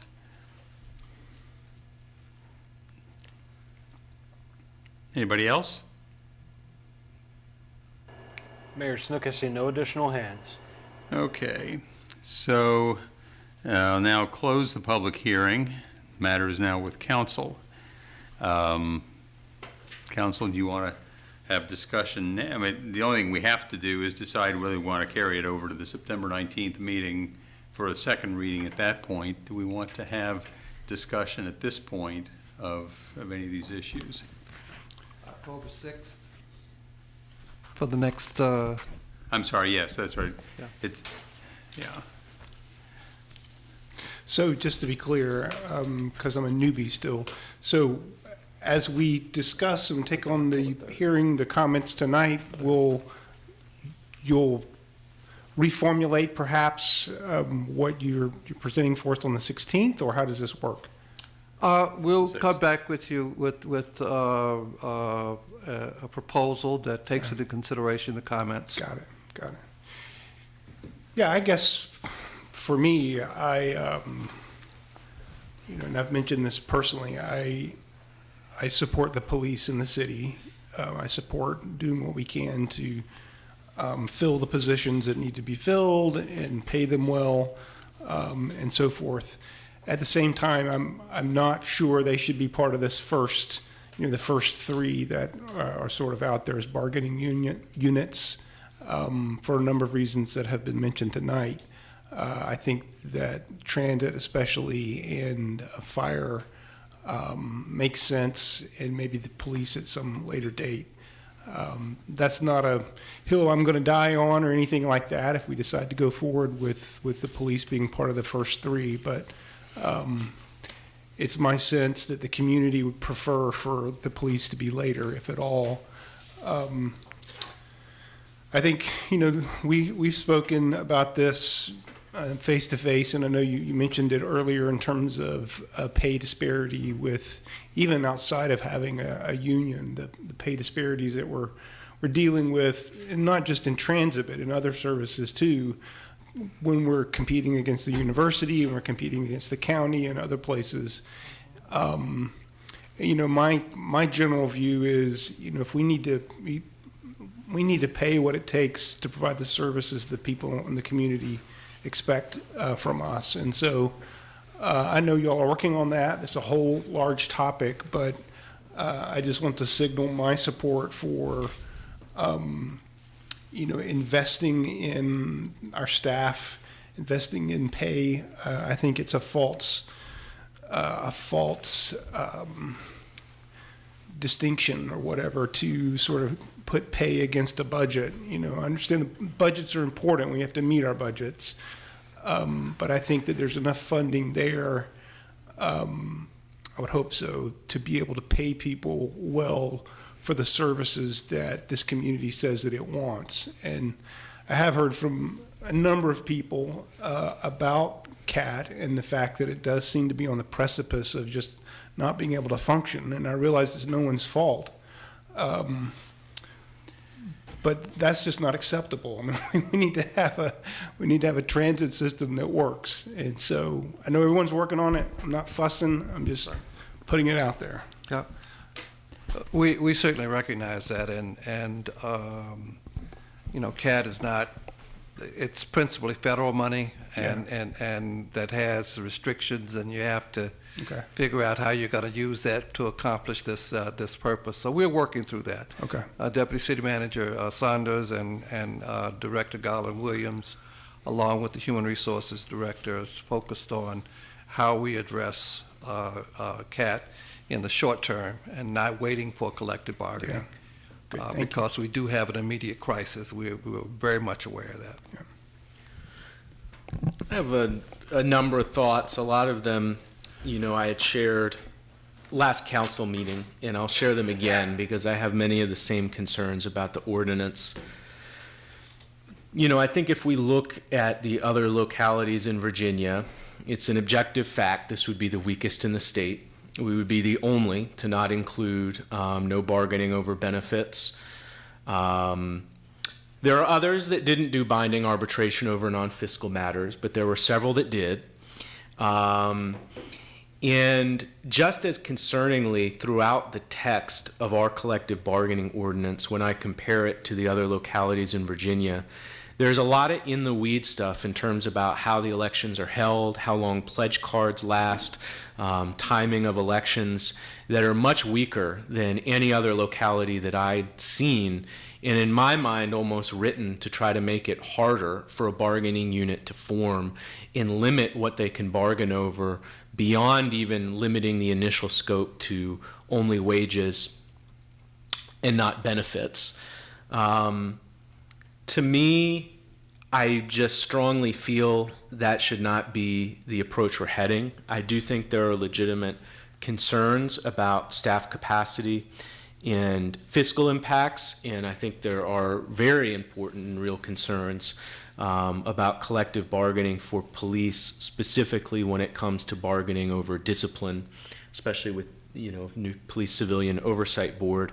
But I just don't see how we can't address those concerns while at least matching what other localities in Virginia have done in terms of the structure of it, the scope of what can be bargained over in the specific texts, particularly because even if we wanted to, we can't do binding arbitration over fiscal matters. Right. So there couldn't be a fiscal impact. Even if we included binding arbitration, it will always come back to City Council for a vote, and it will be in our hands.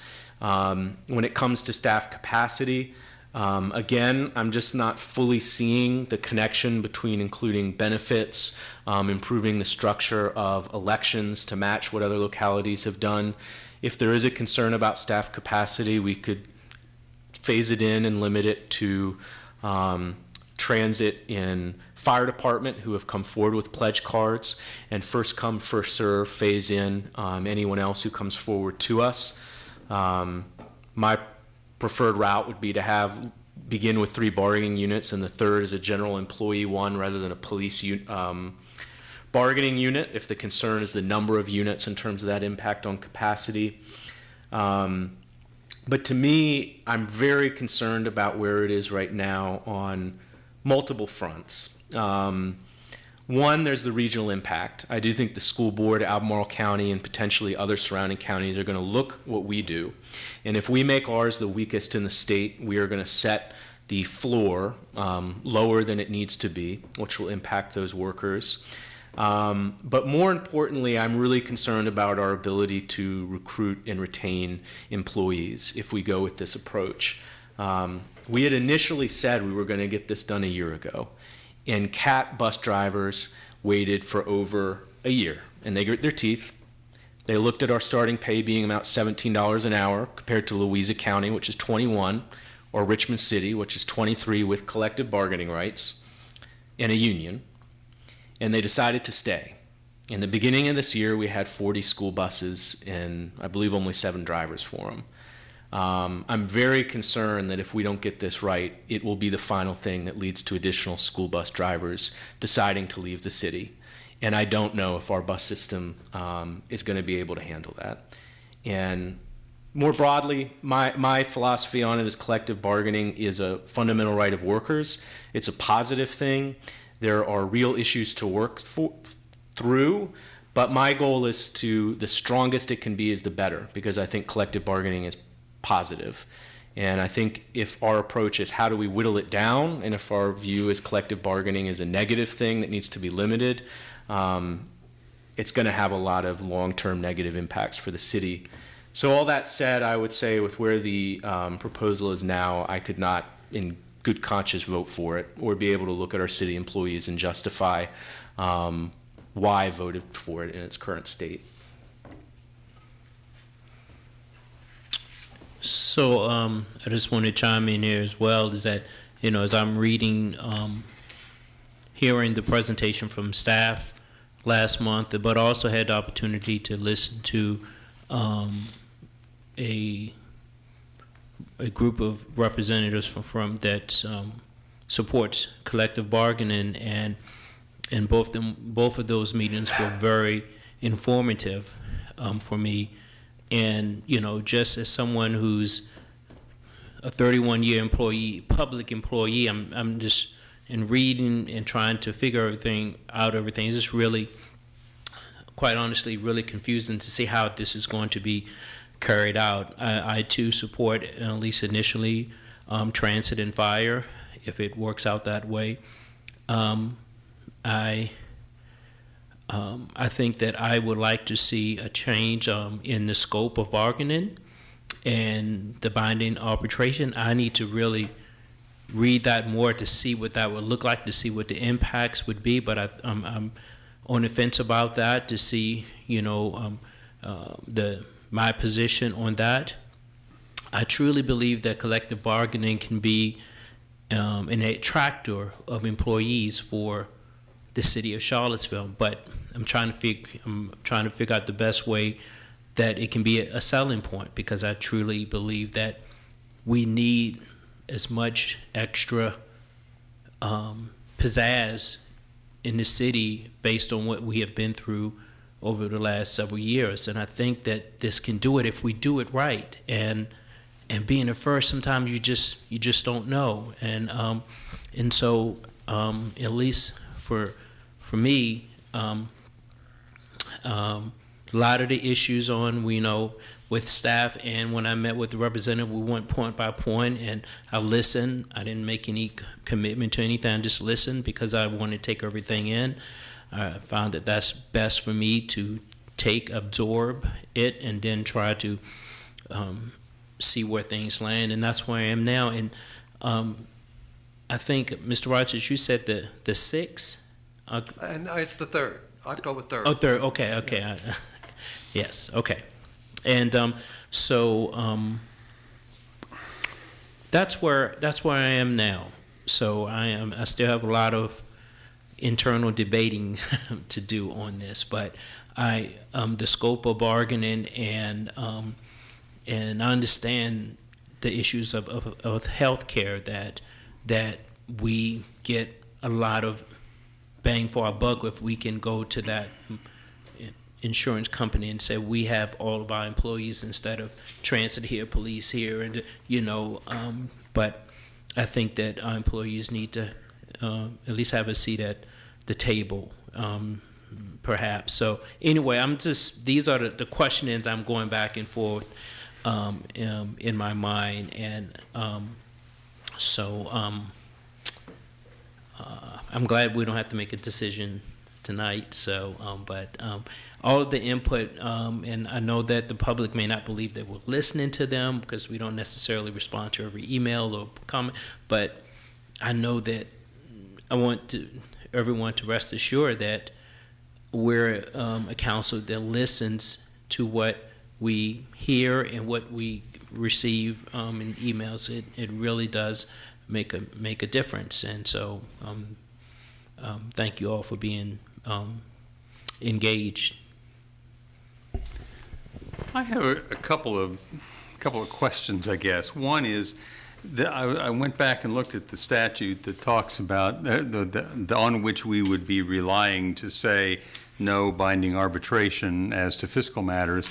The statute says it's 40.1-57.2 paragraph B. No ordinance or resolution adopted pursuant to subsection A, the place that says we can adopt such a resolution, shall include provisions that restrict the governing body's authority to establish the budget or appropriate funds.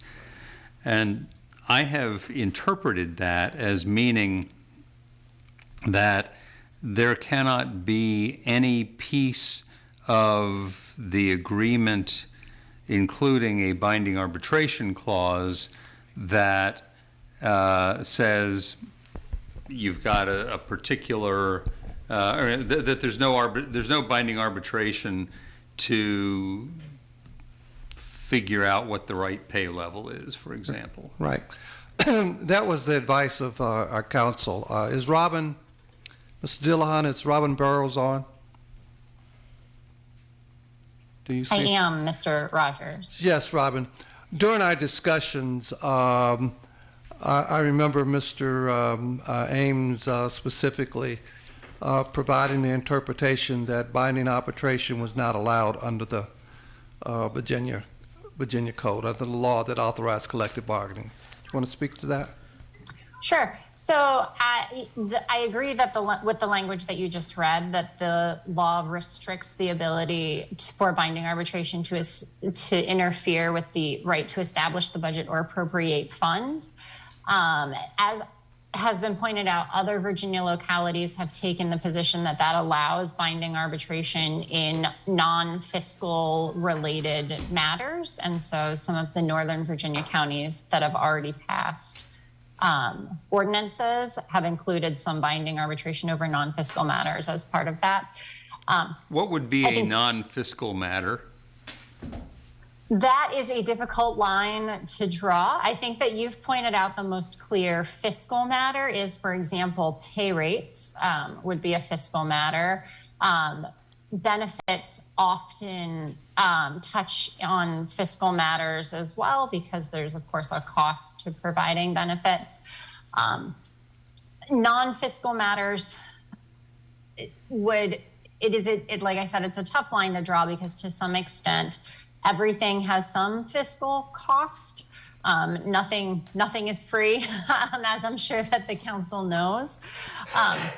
But non-fiscal matters can sometimes include discipline or negotiations over other sort of working conditions, sometimes safety policies, workplace policies often fall in non-fiscal matters. It really depends heavily on what the exact proposal is and how it's structured, whether or not that kind of fits into the fiscal realm. So recognizing that, as you say, in theory, everything has a fiscal impact someplace to some degree, it would seem logical to me to say that certainly anything that directly governs pay would not be subject to binding arbitration. Anything that would have anything other than just sort of an incidental impact on benefits would probably not be subject to binding arbitration. The one concern that I guess I've got as I've been thinking about this more, people have talked many times about, tonight in particular, about wanting the ability to bargain over, and I think I remember, to have binding arbitration on the question of disciplinary procedures. And I wonder whether that is thought to mean that we would bargain over what the procedures ought to be, or that we would bargain over the outcome of a particular disciplinary procedure. And the latter would seem to me, I know that has been mentioned by the city manager, among others, as sort of the challenge to the authority of the city manager, fixed, I guess, at least by our code, if not necessarily by the state code, Right. that the city manager is the person who hires and fires, basically. Right.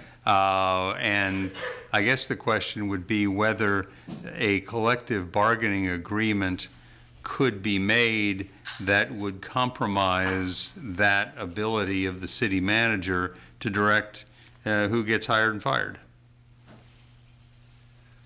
I think that, let's be clear that collective bargaining coexists with the council manager form of government, all around the country.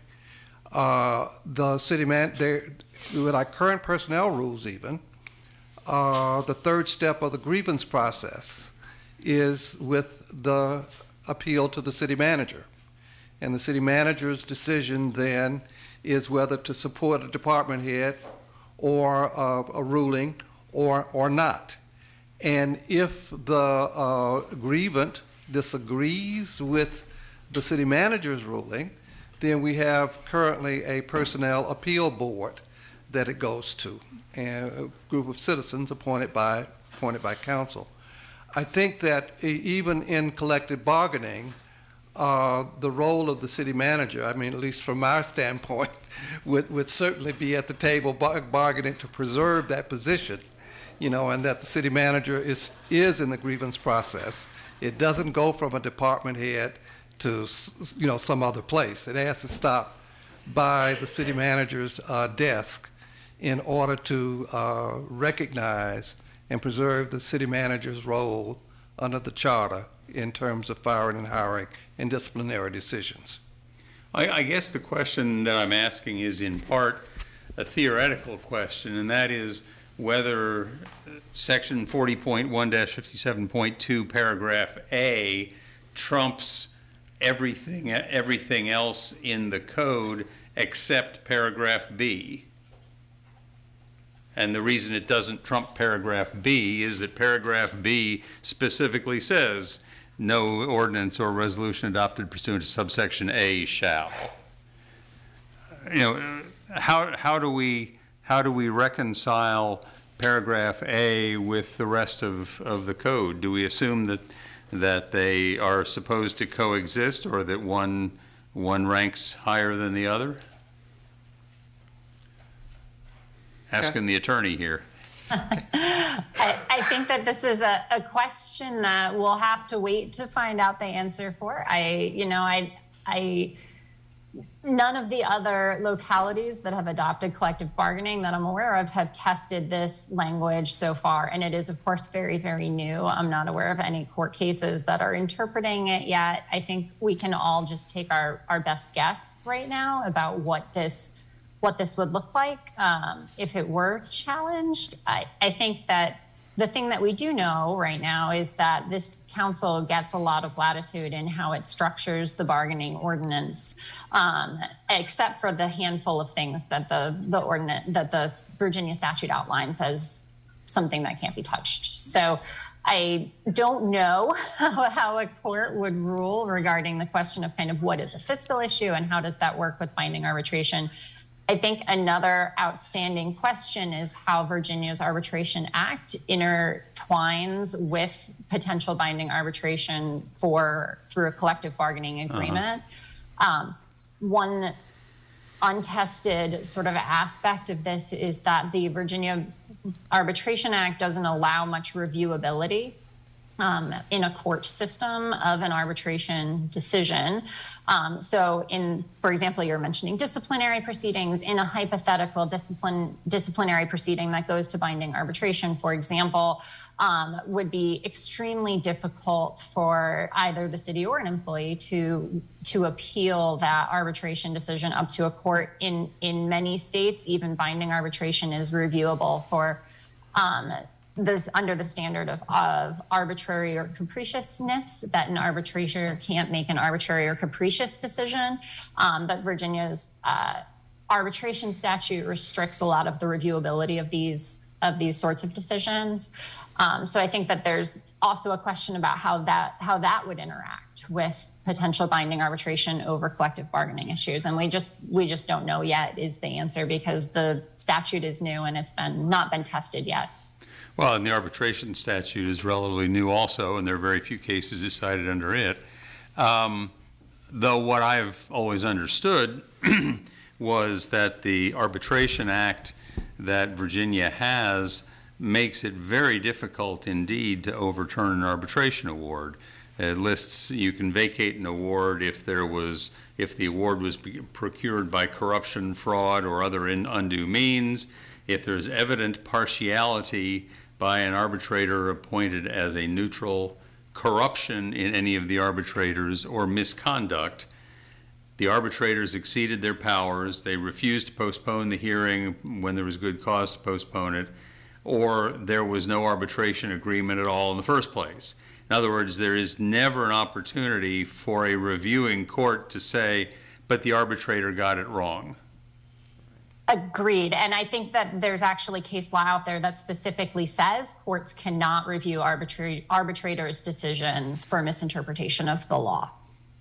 So one of the things that people have been complaining a great deal about has been the notion that police officers should get, that we should allow a police union. And one of the examples that is often used is the difficulties that there are in firing bad cops, and the fact that bad cops often appeal through arbitration processes, and the arbitrators hand them back their jobs. And so now the police chief says, what's the point? I can't enforce my own rules, and so on. And part of my concern about all of this is trying to figure out what we're really saying we're not going to allow to be the subject of arbitration. If we say we're not going to allow the outcome of a disciplinary proceeding to be the subject of arbitration, then, or binding arbitration, then we have left intact the power of the city manager under other code provisions to decide who works and who doesn't. On the other hand, if we say that the outcome of the disciplinary procedure can be the subject of binding arbitration, then that has the power to basically force the city to continue to pay somebody that the city doesn't really want on the staff. Right. And that's the piece that concerns me, and it concerns me in part because of what we have seen historically with police officers. And let me say in all of this that I have, this would be a very different argument to be having, I think, if we had a history of serious police violence in Charlottesville, which we really don't. Right. There have been some obviously regrettable incidents, but not a broad history of a lot of this kind of stuff.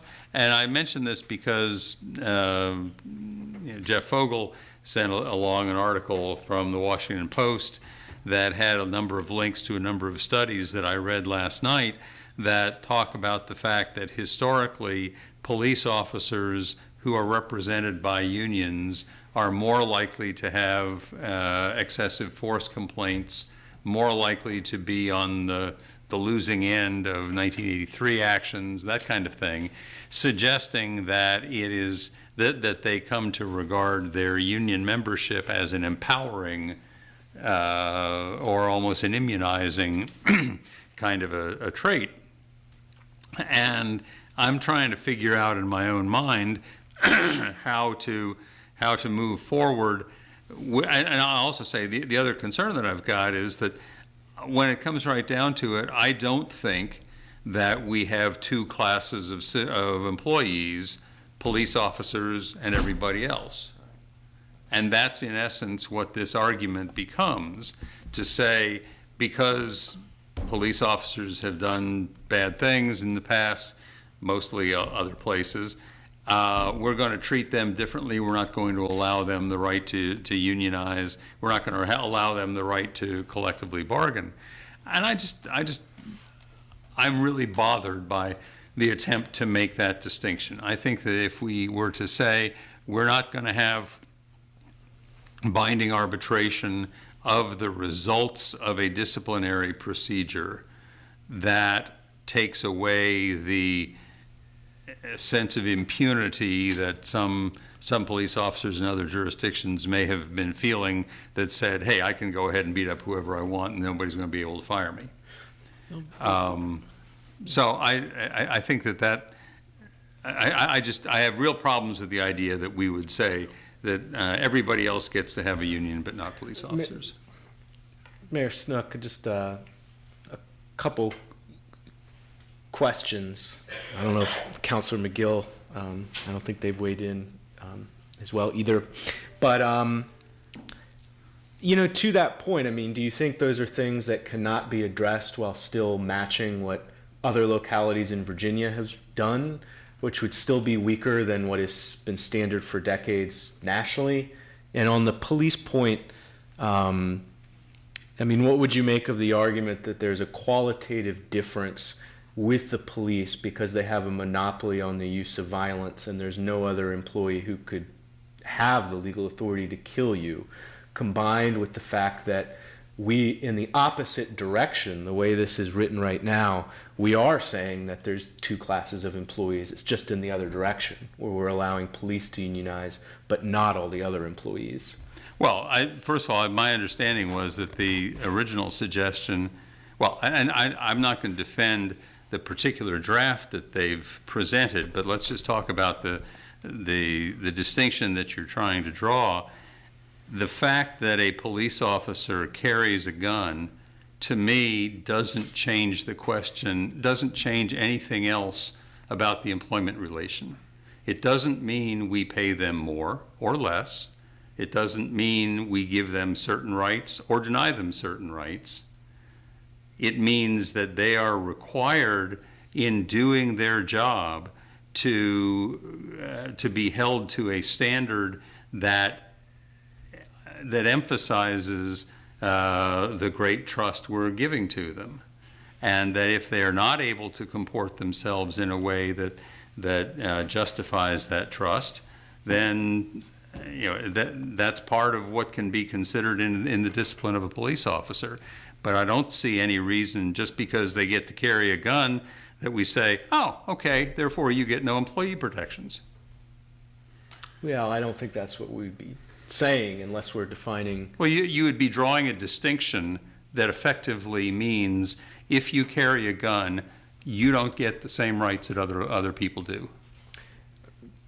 Well, I would say that there could be greater consideration of the role of discipline and accountability for use of force. I would say there is a distinction if you carry a gun and can, in some circumstances, legally use violence. I would say there. Well, that gets. We're getting a little in the weeds, but that gets to the standard of how you discipline a police officer, but it doesn't get to the question of whether they ought to have the right to unionize. I guess well, first of all, Councilor McGill hasn't had a chance to speak. The only thing I'd say about the police very quickly is that ultimately, I'm with you, Mayor Snook, in terms of the fact that it's difficult to draw a principal distinction between the two groups. For me, it's more just a sort of process question, or where this community is at this point in time, and whether putting the police in the first sort of tranche of units that can bargain makes sense, given the fact that we've got a new police chief coming on. We're trying to get this PCOB actually doing what we want it to do. Does it make sense right now to insert one more substantial wrinkle in the whole thing? And I would say, if I were the city manager, which I'm not, thankful for the whole city, it would seem to me the prudent thing would be to wait on that piece until later. Well, and I kind of agree with you in that respect, but that's a different argument Completely understood. from what Michael was making. Yeah, and I was agreeing with both of you, I think. If I may, let me hone in on something. Councilmember Payne kind of framed it that it was police, fire, and transportation and nobody else, like we cared about nobody else. If you recall, the whole premise was our capacity to get started. Yeah. And we acknowledged that certainly there were other unions, but we were putting in a time frame for accomplishing that. I don't want to be blocked into the narrative that we are supporting just 3 unions and don't support collective bargaining for the rest of the employees. That is absolutely not correct. And I think that in discussing this, we ought to go back to what I said and the very basis for why we approached the ordinance as we did, and it gets down to our capacity. The other thing about police, if you recall that looking at the ordinances from several of the other jurisdictions, they all started with, I think, Fairfax and Loudoun, and Robin, you may have a couple of others that also included police and as named bargaining units from the start. So in that regard, our proposed ordinance is not different from several of the others. Another thing that in the document tonight that we provided, we did an update of the memo, and we provided the population and the budget and the number of employees for each of those jurisdictions. You may not think the fact that we are the smallest of the group matters, but it does in terms of our ability to get this done all at once.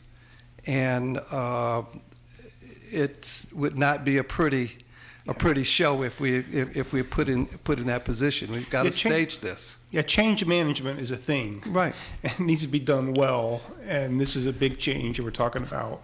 And Yes. I certainly appreciate and respect what you're saying, trying to be thoughtful about this whole thing. I think, we're all trying to stumble our way forward. This is new, and we want to do the right thing, and we certainly care for the frontline workers. I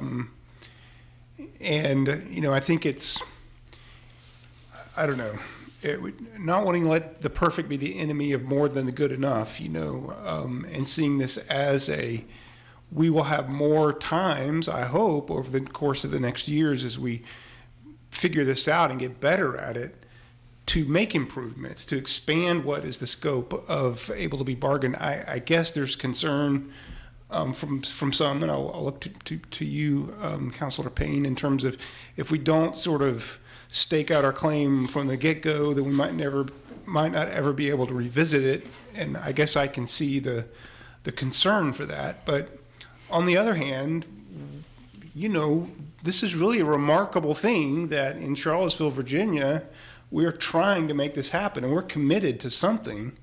So I know that's a lot for people to sort of say, trust me on, but I personally am committed to making collective bargaining work. At the same time, you know, I work in an organization, I've worked in Fortune 50 organizations, and I know what you're talking about. If you don't do the change management piece right, the whole thing could fall apart, and that would be the worst outcome, which is one reason for me why, you know, I'm sorry, Sina wants to talk, but I still think that the benefits piece, I can't see how in the world we would make that work in terms of having multiple bargaining for that. Sorry. Councilor McGill. I guess I've just been pretty clear. I think that this is much weaker than I was hoping for, even starting out of the gate. I understand that we need to, this is bringing about change, and therefore we do have to be cautious and careful as we bring change about. But I think we're also forgetting that our employees are taxpayers, that our employees are members of this government, and most people don't go into government to get rich. They go into government to serve. And I believe that our employees deserve a stronger collective bargaining ordinance than what is being presented. I think discipline and workplace should be part of it. That is how progressive change is often made in organizations, is through unions. And I don't think the employees are going to be trying to ask for anything that is going to hurt the city. And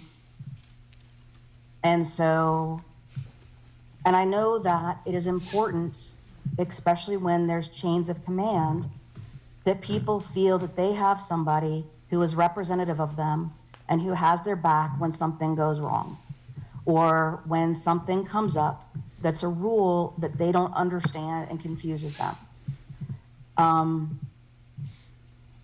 That doesn't mean that somebody who is embezzling money from the city is not going to get fired. But that does mean that maybe some young person who comes to work with a nose ring won't get fired. I know that's not our policy, but if it wasn't, again, I'll bring this up, I've brought it up a number of times, if it wasn't for my union representative, I would have been fired in 1990 or 1991 when I got my nose pierced. That is laughable now in 2022, but back then it was against policy, and it's something that someone could get fired over. So I want to see this ordinance have disciplinary assistance in it for employees. I want to see our employees have the ability to fight with some teeth. So that's. Councilor McGill, how do you feel about the benefits piece?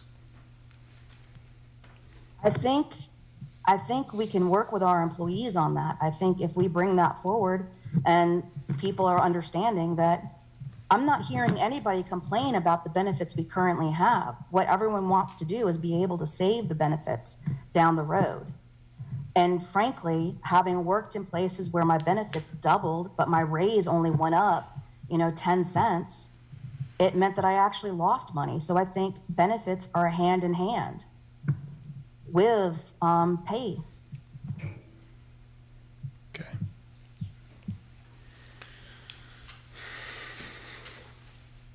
One thing that I hope we will remember, because I'm virtually certain it will turn out to be true, is that probably before the first negotiation actually takes place, it will already be clear and already be known that city pay is going up significantly because of the wage compensation study is going to result in, by the end of the year, the data necessary to begin to say, good Lord, we are 20% under the market, or whatever the answer is. and we're going to get there. We're going to deal with that 20% regardless of whether we've got a union involved. Now, I'm not saying we need to slow down one process or another, but let's be clear that when we end up with significant pay increases, as I frankly expect we will by the end of the year or first month or two of the coming year, by the time we get there, it's not going to be because there was a union. It's going to be because we're getting killed in the marketplace. That's right. And the union, so I mention that only because, that particular change, that increase in pay generally has to come before, not logically, but just in terms of what's going to happen in the workplace. It will come before we get into the bargaining process. In terms of our cadence of how a number of these actions are unfolding, we should receive the compensation study results at the end of the year, late November, early December. It will define where we are in the marketplace. It will define the competitiveness gap. And the decision we will have to make is how much of that gap, we can afford to make up by our decision. And whatever we don't make up, then when we sit down at the table, that will be the subject of discussion. But it will be something less than what the top gap is. Yeah, and there may well be some decisions made that change the structure of the way that we pay folks. Yes. Yeah. Before the first union negotiation takes place. Yeah, that's correct. Well, and let me say, overall, I agree with those who say we should be looking at all of, and particularly, frankly, until Michael mentioned it earlier when he and I were talking earlier today, I hadn't thought to look at things like how the pledge cards get handled and time deadlines and that kind of thing. And I'm going to have to go back and look at that because I have not. I've been sort of more interested in kind of global issues, but I think that there are certainly some things there that can be tightened up and dealt with in a way that will make it seem less onerous of a burden to try to organize, because I don't think anybody here wants it to be onerous. The issue that I'm still grappling with, and I completely understand the issue about the not wanting to be seeming to negotiate details of a benefits package that is already individualized to the Charlottesville workforce and is therefore already a smaller pool than virtually any other employment pool that you're going to look at. But as long as we are recognizing that there is not going to be binding arbitration of benefits that incur financial costs, and by that I would certainly mean gross characteristics of a benefits package. As long as we recognize there's not going to be binding arbitration on that, I certainly think that we could say we will have that be a subject of discussion and can be a subject of negotiation, but everybody will just sort of recognize that, as somebody, maybe Sina said, that I think that the folks generally are fairly satisfied with the benefits package. What they want to make sure of is they don't lose the benefits package. And that is certainly something that is, if you look at the places that have gone belly up in bad times, it usually starts with cutting the benefits packages to unions.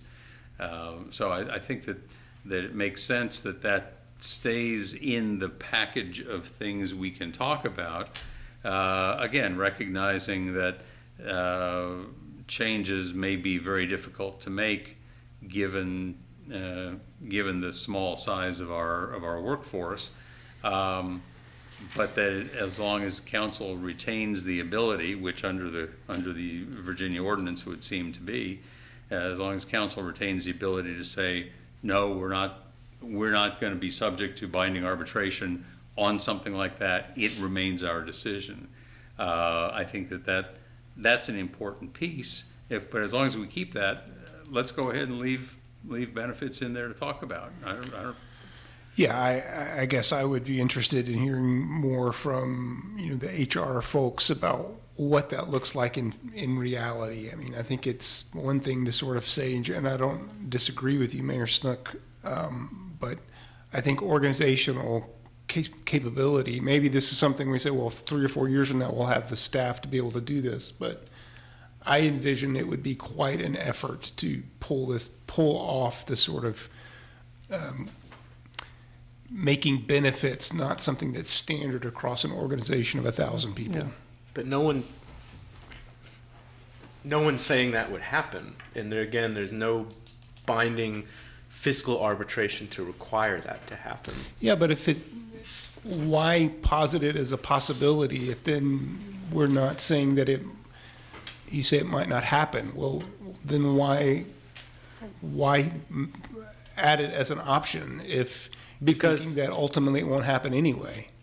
Well, I mean, how is that fair to workers to say going into it, you can argue about this, but in reality, that's not going to really. I think there's 2 levels. One, the only thing to bargain over regarding benefits is not solely changing the benefits package. And 2, you brought up this point earlier, and I do think it's important. I think it's important we get it right because I think a reality of institutions is path dependency. And I think decisions we make at the beginning do have a very high likelihood, as is usually the case in public policy, of becoming harder to change over time. And it's much more common that things are clawed away rather than added over time. Fair enough. Certainly one of the things that sometimes changes in labor union negotiations over benefits is like benefits for retirees. In many cases, there were generous benefits for retirees, and then they get pared back, or then suddenly you've got to start making co-payments and sharing in the cost of premiums and things like that. So there are things other than just changing the nitty-gritty of what gets paid for by the insurance. Sina has her hand up. Thanks. I would also say that benefits are directly related to salary. Too often we forget that when people get raises, a lot of times their benefits costs also go up. And we need to be looking at that as a whole picture and as the whole package of what somebody receives and what it costs the city. So by separating benefits out of it, we're not looking at the true cost of the employee or the true pay of what the employee gets. And it might come a time that we have more employees that have dependents who want to have a better benefit package that addresses their dependents. Or later on, we might have more employees at some point who have elders who they are caring for, and they would rather have a benefit that has something to do with elder care. So I think we need to be making that as part of the whole pay, because when you go to a job that's a career, you don't just look at how much you're making, you look at the whole package. Yeah, I agree with that. It's as someone's in that field, they really look at the entire packet, because you can have a great healthcare benefit and maybe get $4,000 or $5,000 less, and you realize that you may be equal coming out ahead. And I just want to add, and I think that this discussion is very important as we move into this. And again, Charlottesville is on the cutting edge of these things, and I think it's due diligence that we ask these questions. I think that that several people mentioned this tonight about the equity of it, and I think that this will also have the could have the the benefit again if we do this right, and I think that we are, because we're asking these critical questions now, and I know that we're pushing our staff to address them, and I applaud them for it. But I think it will have the benefit of addressing some equitable issues that I know as a public employee that just exists, and not only exists in public, but on all facets of the employment world. So that will be something that we have heard not only tonight, but certainly over the last 4 or 5 years. So, part of the benefit of all of this discussion is to, give some suggestions to the city manager, and where things, if you counting noses on various issues, seeing where this all comes out. But in any event, I think we ought to certainly carry it to the October 3rd meeting. And in the meantime, I don't know how this works exactly. Mr. Rogers, maybe somebody else can enlighten me. When we say, yes, let's carry it, I assume that we can freely amend what gets carried when we get to October 3rd. Yes. Without having to re-advertise, re-public hear, and so on. Right, that's my understanding. Yeah. But Lisa Robertson is on, if she can confirm that. I did ask that question, if she, Lisa, do you hear the question? That's correct. Changes can be made, yes. Okay. Is there some limit, like you can't add something to the collective bargaining ordinance that deals with an issue of crime or something? I mean, it's got to be relevant to. No, there are some rules that are unique to zoning actions that because of state law restrict what types of things you can change between the public hearing and when you take action, but that wouldn't apply here. So I think it will be a matter for City Council to decide, depending on how many changes City Council is interested in making, whether or not you want to hold additional public hearings after you make motions to edit specific provisions in the ordinance. So that will be up to City Council. You certainly could have additional public hearings, but there's no legal restriction that would require it. Nor is there any requirement that we even have another public hearing if we have made amendments. Or right. we don't have to say, just because we say we're carrying it to October 3rd doesn't mean we can't carry it again to October 17th or Correct. November or whatever. Right. That's right. Okay. So, is there agreement to carry it to the October 3rd meeting for a second reading? Yes. And I think it's fair to say it should not be on the consent agenda. Correct. Okay. Sound good to you, Michael? Yes, but subject to amendment. Yeah. Sina, how about you? Yeah, I also do want to just reiterate too, I forgot to mention before, that we need a really clear definition on what we consider temporary, because we have had temporary employees in our employed that have not been temporary. Right. And this is one of the things that needs to be rectified. And so it might be that some temporary employees are allowed into the collective bargaining if they've been here for more than so many months.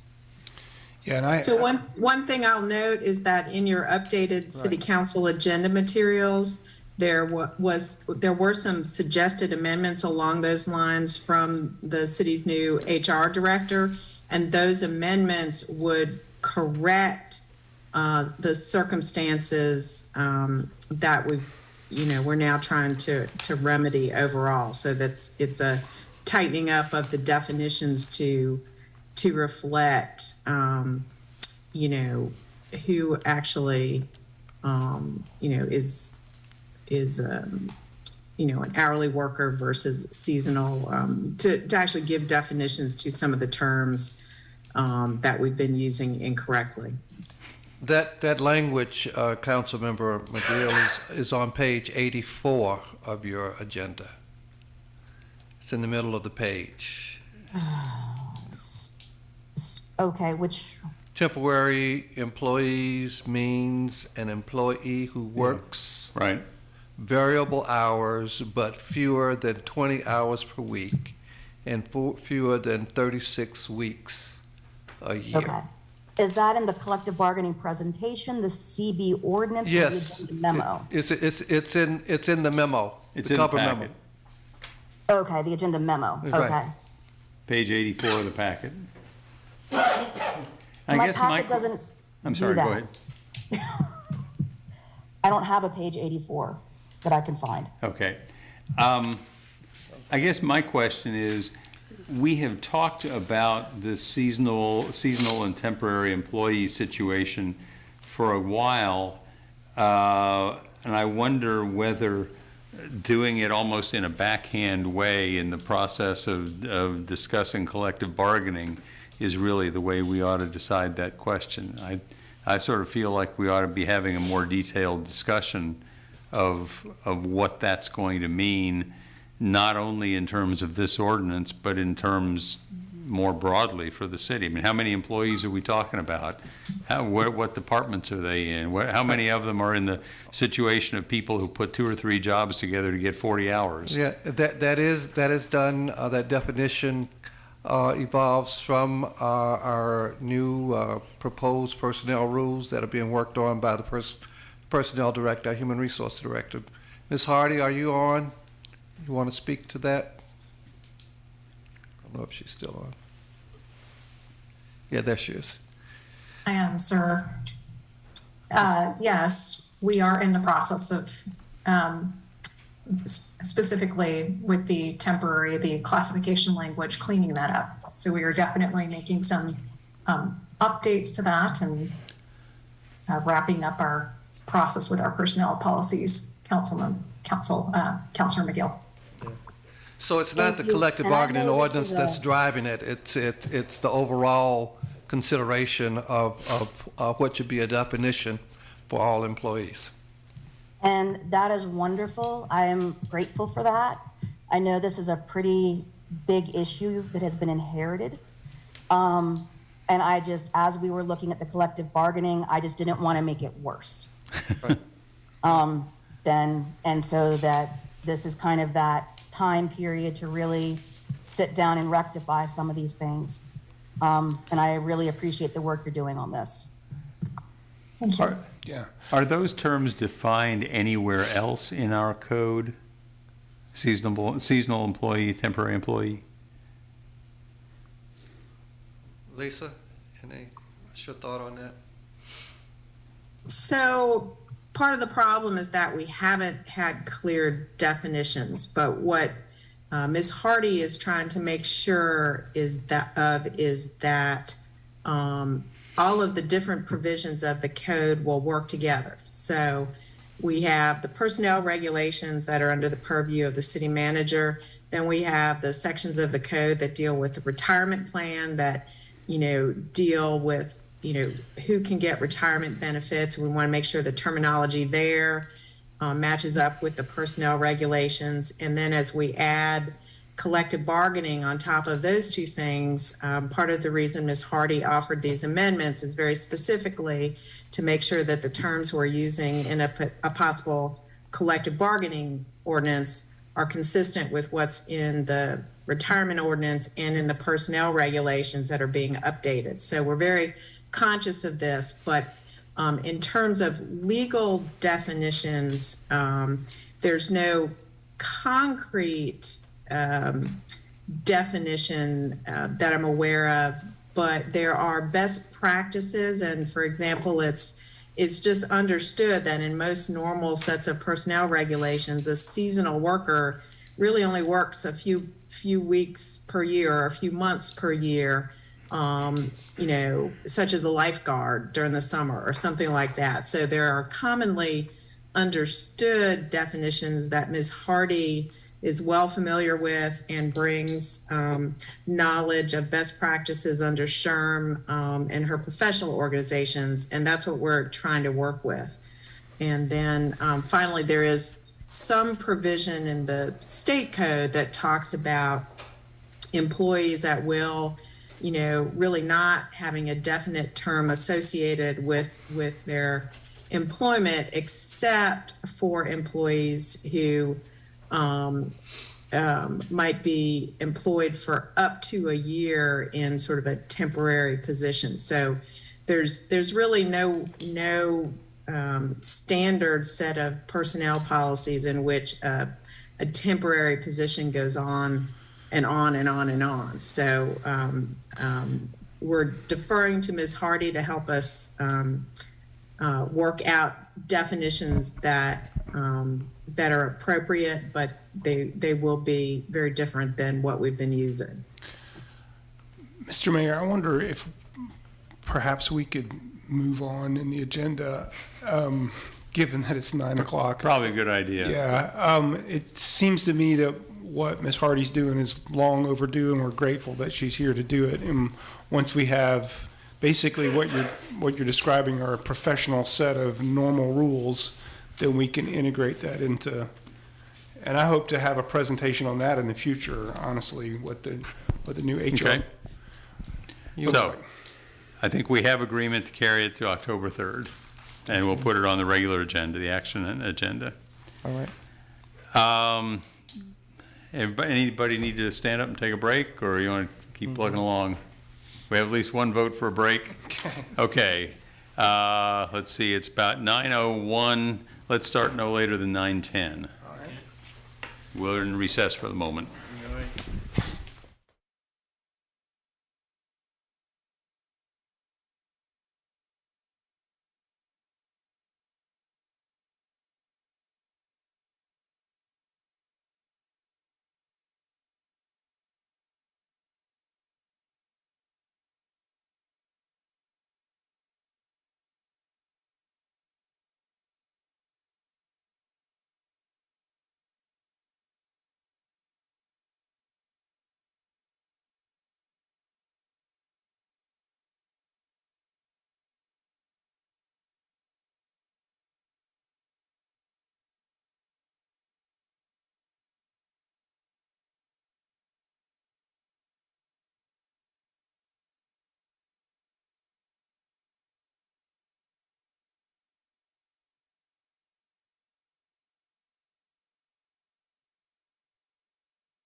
Okay. All right, so it is now 9:12. I said we're going to come back to order at 9:10. Shall we come back to order? Yes.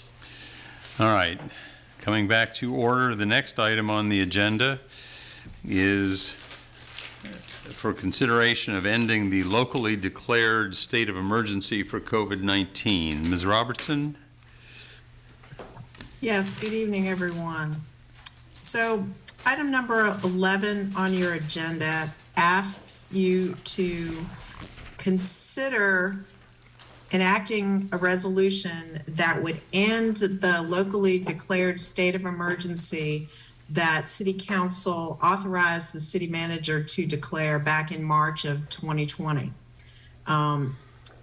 As noted in your agenda materials, the locally declared emergency is a procedure that primarily is used to make the public aware of a serious situation, to make the city eligible for certain state and federal funding in case of disaster or emergency situations, and to confer certain types of extended fiscal or procurement powers on the city manager. But it doesn't otherwise alter anything having to do with how the city does business or the roles or responsibilities of public officials. And according to state law, once a state of local emergency is declared, it continues indefinitely until City Council takes action to announce that in City Council's judgment, all actions necessary to address the emergency have been taken. Also, as noted in the agenda materials, in June of 21, the governor allowed the declared state of emergency to expire at the state level.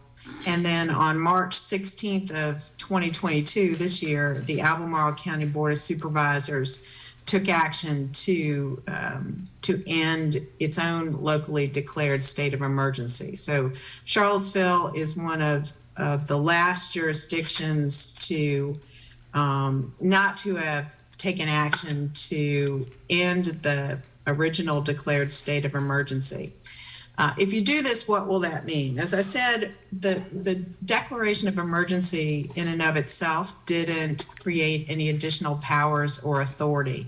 While there is an ongoing state of local emergency, City Council can act through other means to authorize actions necessary to address the emergency. So at the beginning of COVID, of the COVID pandemic, one way that City Council did this was to adopt an ordinance to prevent the spread of the disease. And that ordinance was repealed by City Council in April of 2021.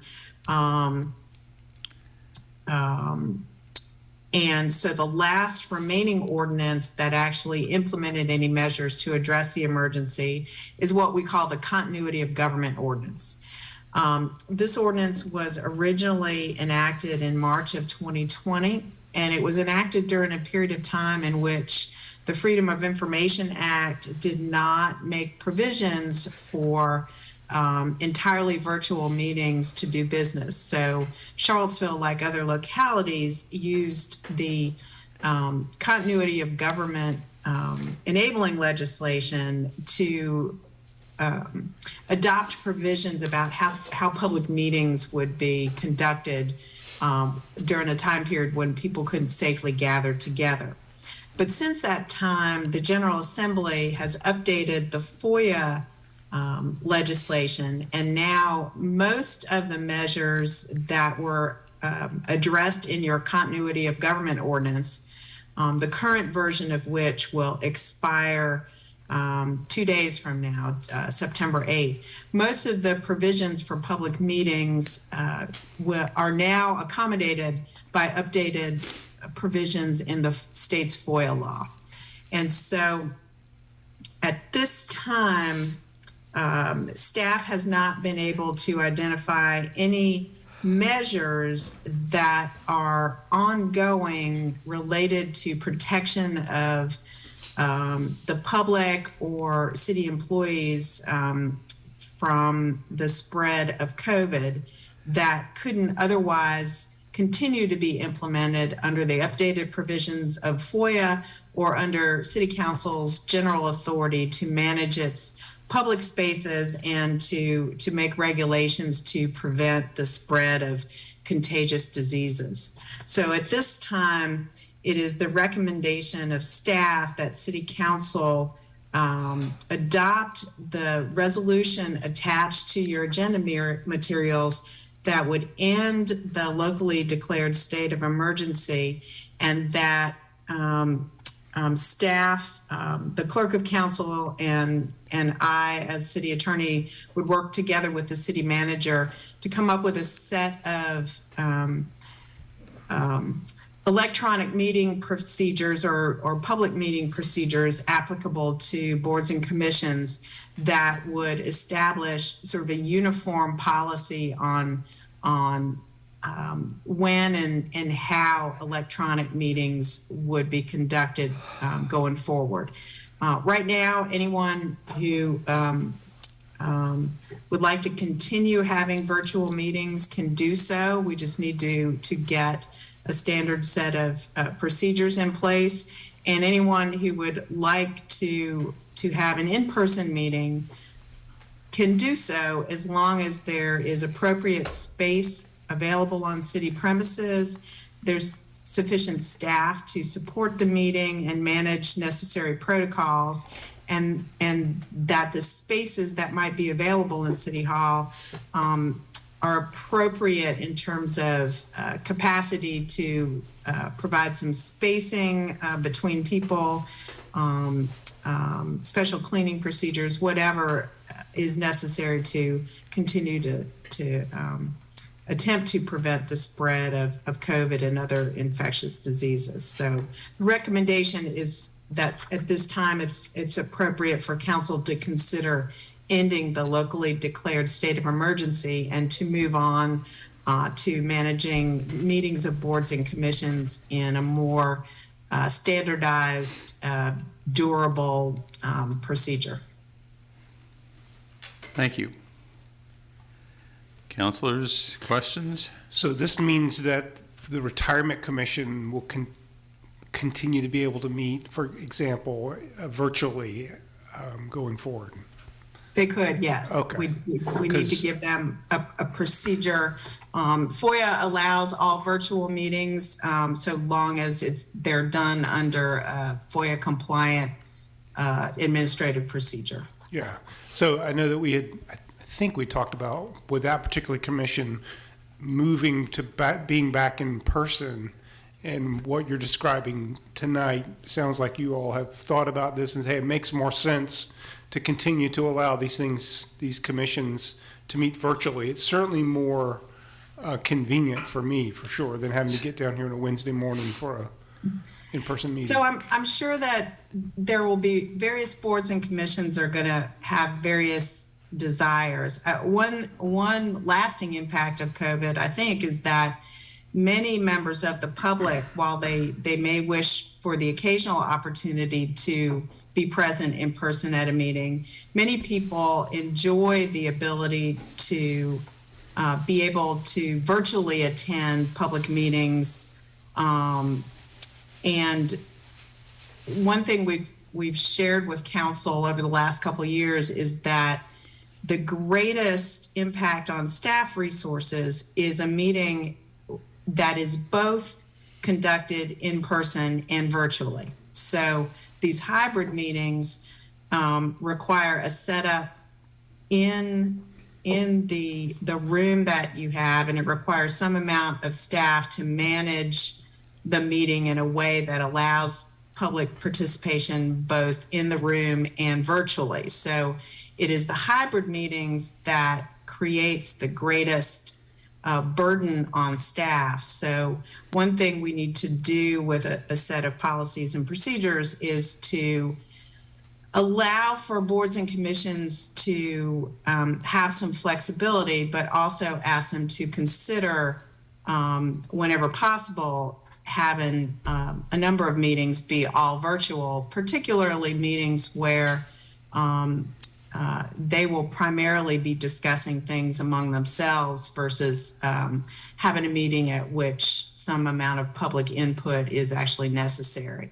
So I think what we should do is for the boards and commissions that are city council, are established by city council, I think what we should do is put together this procedure and bring it back to city council for consideration at council's next meeting. And that way it will be blessed by city council itself, and it can be sort of a standardized procedure.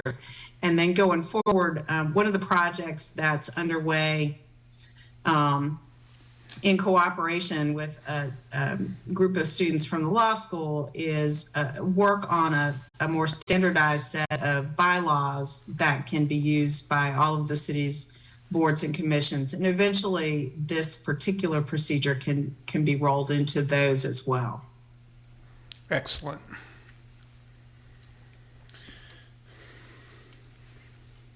Other questions? Is there a motion on the ordinance? Yes.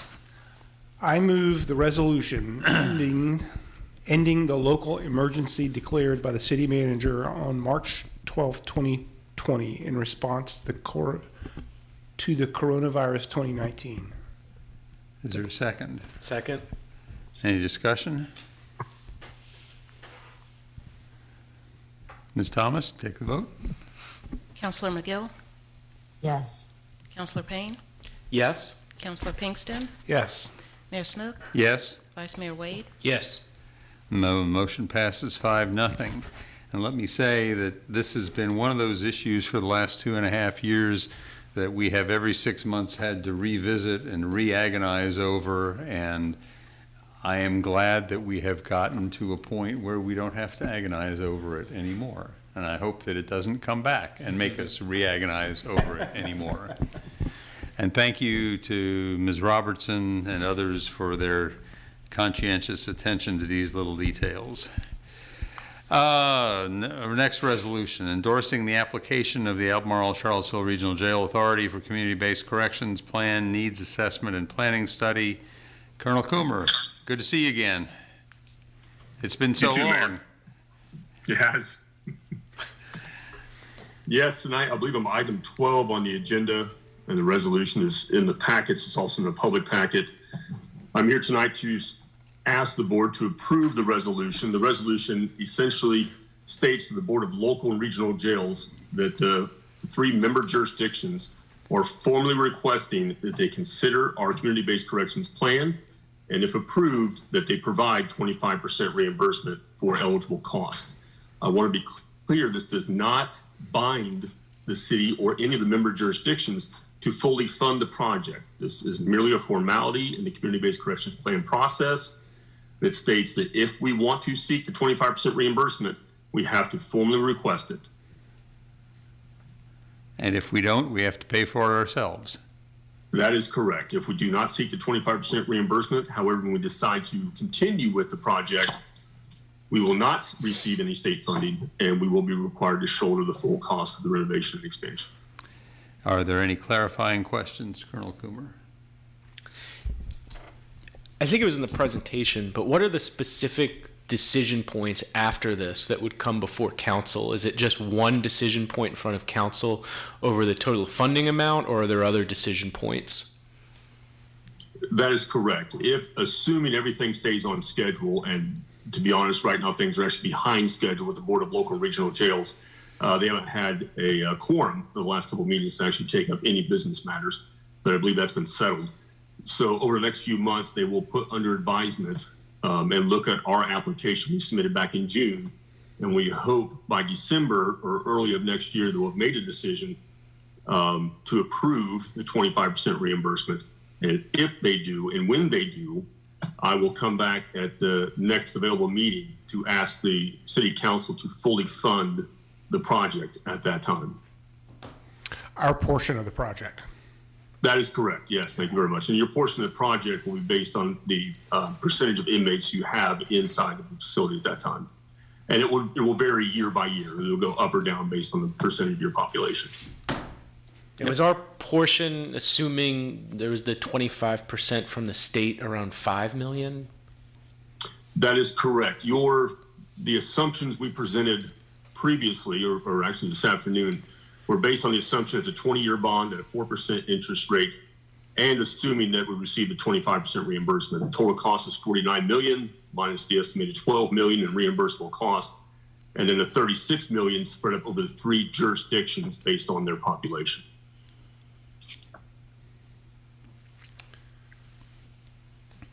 I am happy to make a motion. I move the resolution endorsing the application of the Albemarle Charlottesville Regional Jail Authority for a community-based corrections plan needs assessment.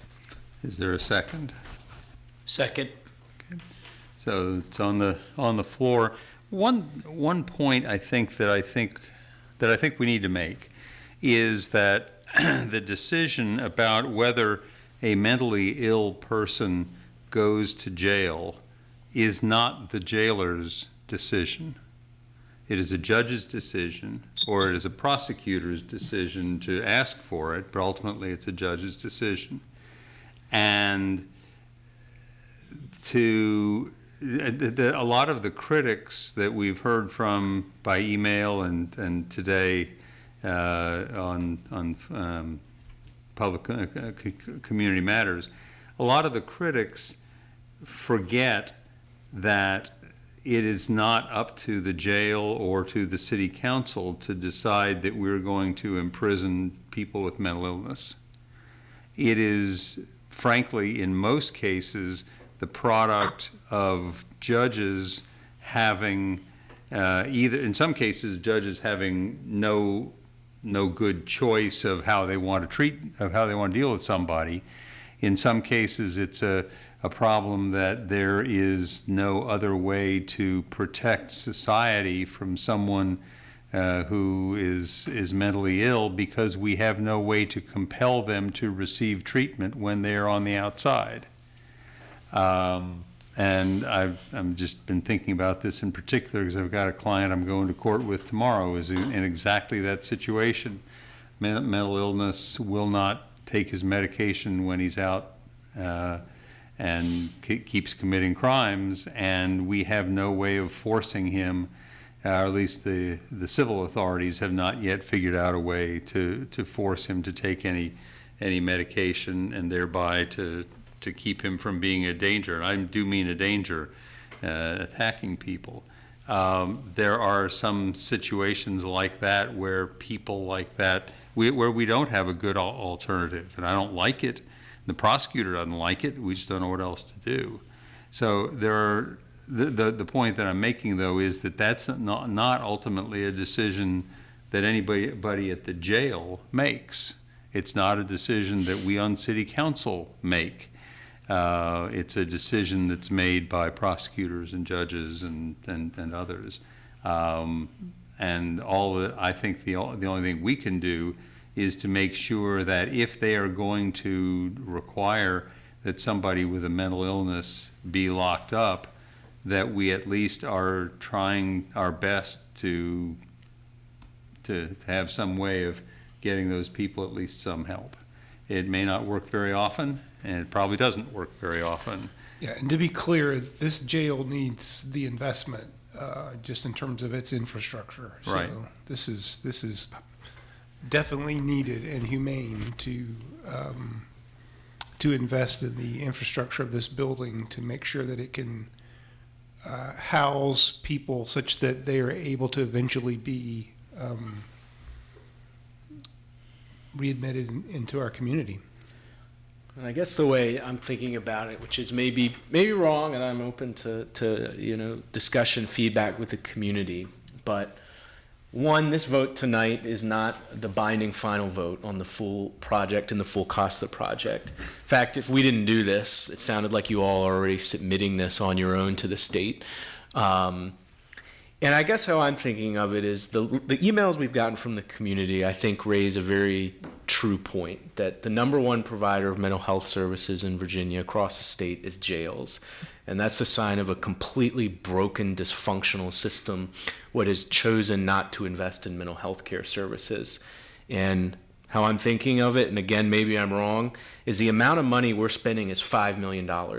If we divert that $5 million, will that be enough money to fix the institutional problems at a local, state, and federal level to completely change that system?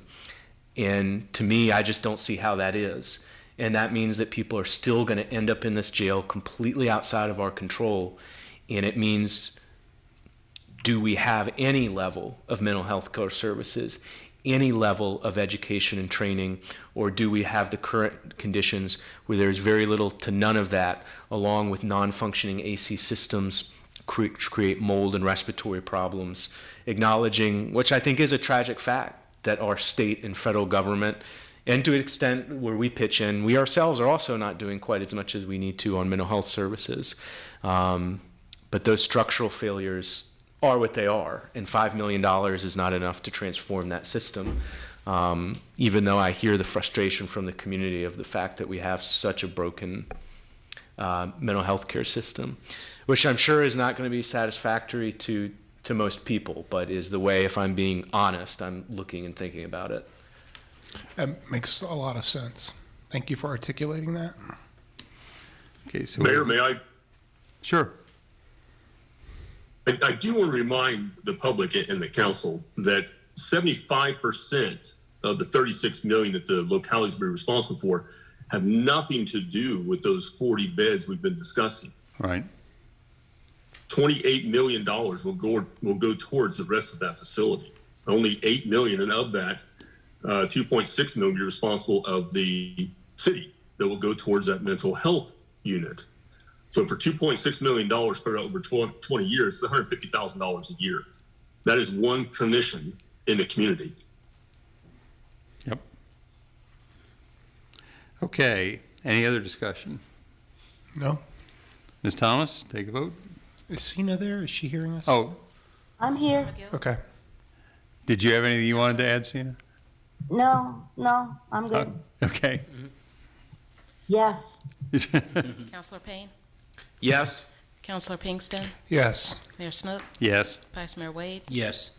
Okay, that motion passes 5-0. Thank you, Colonel Coomer. Thank you all. Welcome. Next item, repealing sections of the city code, eliminating the local vehicle license fees for certain motor vehicles. Todd Divers, Jason Vandiver. See you both there. Who goes first? Jason's going to carry the water on this one. I'm going to get us started and then turn it over to Todd for any additional comments. Yes, good evening, Council and members of the public. Tonight we're presenting something that we've been working on for a few months that we're excited to bring to you, and it's an ordinance change that would repeal the vehicle license fee. It's a fee that, just to give a little background, many of you may remember way back when you had to get a physical decal from City Hall, and you would place that decal on your vehicle windshield to show that you had paid your personal property taxes. It was primarily an enforcement mechanism, and over time, in 2006 precisely, that physical decal was eliminated, but the city did not eliminate the associated fee that went with that decal. And so it's sort of a relic of older times that every vehicle owner in the city pays. Most vehicle owners, it's based on weight and size and that sort of thing of the vehicle, but most taxpayers, in addition to paying personal property tax, also pay an annual fee of about $28.50 or $33.50, depending on the weight. And it ranges, some people pay as little as $10, others as much as $70 or so for those really heavy vehicles. But it's something that everyone has to pay, regardless of the assessed value of their vehicle, regardless even of the tax status of the owner of the vehicle. Just to give a few specifics, there are about 300 vehicles that are owned by tax-exempt entities, which the city has indicated that we do not want to tax these vehicles, but because this is a fee and not a tax, they have to pay this every year. Additionally, there are about 2,000 vehicles that are valued under $1,000, and they don't have any tax liability because the value of the vehicle is low enough that we exempt their personal property tax. But they also have to pay the fee. It's a flat fee. It doesn't matter that their vehicle is valued at less than $1,000. So there's several thousand vehicles that we're billing that otherwise would not have a tax bill from the city at all. And so just wanted to highlight that piece of it. But there are two primary reasons that we're bringing this to you tonight. One is administrative, and in a moment, Todd can talk a little bit about some of the difficulties in assessing this fee and how it's prorated differently than taxes are, and how that's confusing for many taxpayers. But the second reason that we're proposing this is as a tax relief measure. This is a burden to all taxpayers, regardless of how much their vehicle is. And we feel like this is kind of a unique opportunity that doesn't come along very often to relieve a burden like this, or a fee that usually once these fees are added, they're very difficult to remove. And you kind of have a unique opportunity here to make a difference for almost every taxpayer in the city by removing this fee because of vehicle values, which we discussed in the budget season last year, and how elevated those are, and how that has generated excess revenue in personal property. In fiscal year 22, which is the budget year that just ended, we are estimating that personal property revenue is going to be in excess of budget by about $2.2 million. And in fiscal year 23, which is the current budget year, it's probably going to be over the estimated budget by about $2 million. And so we're certainly seeing that, come down a little bit with vehicle values, but next year is going to be similar. And so instead of looking at it as a budget reduction, it's more of a reduction of an anticipated surplus. And certainly for FY23 and probably for FY24, we believe that this reduction will be absorbed by the excess personal property revenue that you're going to see. So with that, I'll turn it over to Todd to talk a little bit more about the administration of the fee. Yeah, thanks, Jason. Yeah, it is. I mean, it's a considerable burden to deal with this when we're trying to close books and do supplements. There are a whole range of other checks and verifications that have to take place to make sure that we're putting the right fees on the right vehicles. We have to check weights, usages, and things like that. It greatly adds to the complexity of preparing the personal property book. When vehicles come in and out, we're a prorating jurisdiction. So when vehicles come in and out of the jurisdiction, we're constantly taking them in and out of the system. There's proration involved. Proration of personal property is done on a monthly basis. Proration of vehicle values is done quarterly. It gets really confusing. It gets really complex for people. There are scenarios where if you come into this city and go out of the city quick enough, you might not have a bill, or you might have your entire tax liability exonerated, but you would still have a fee. And that's really hard to explain to people. A lot of times we have to do manual checks with other jurisdictions to see, whether or not they had a fee on it, and whether or not we can pick a fee on it. The other thing that Jason didn't mention, and this is probably more a headache for him, is because they are billing these fees on vehicles that don't have any tax, that's a lot of low dollar tax bills that have to be chased. It ties up his staff and collections to do that. It's something that my staff has wanted to bring up for years, and we've just never been in a budgetary position to do it. I might add that I really feel like this is the way that a lot of other localities are going to go. Arlington recently did away with their vehicle license fees, and Powhatan County did as well. And I just think you're going to see more and more of that. So, councilors, any questions? is there a way to restructure how you, say we kept this fee, it's not a tax, you say it's a fee. Is there a way to restructure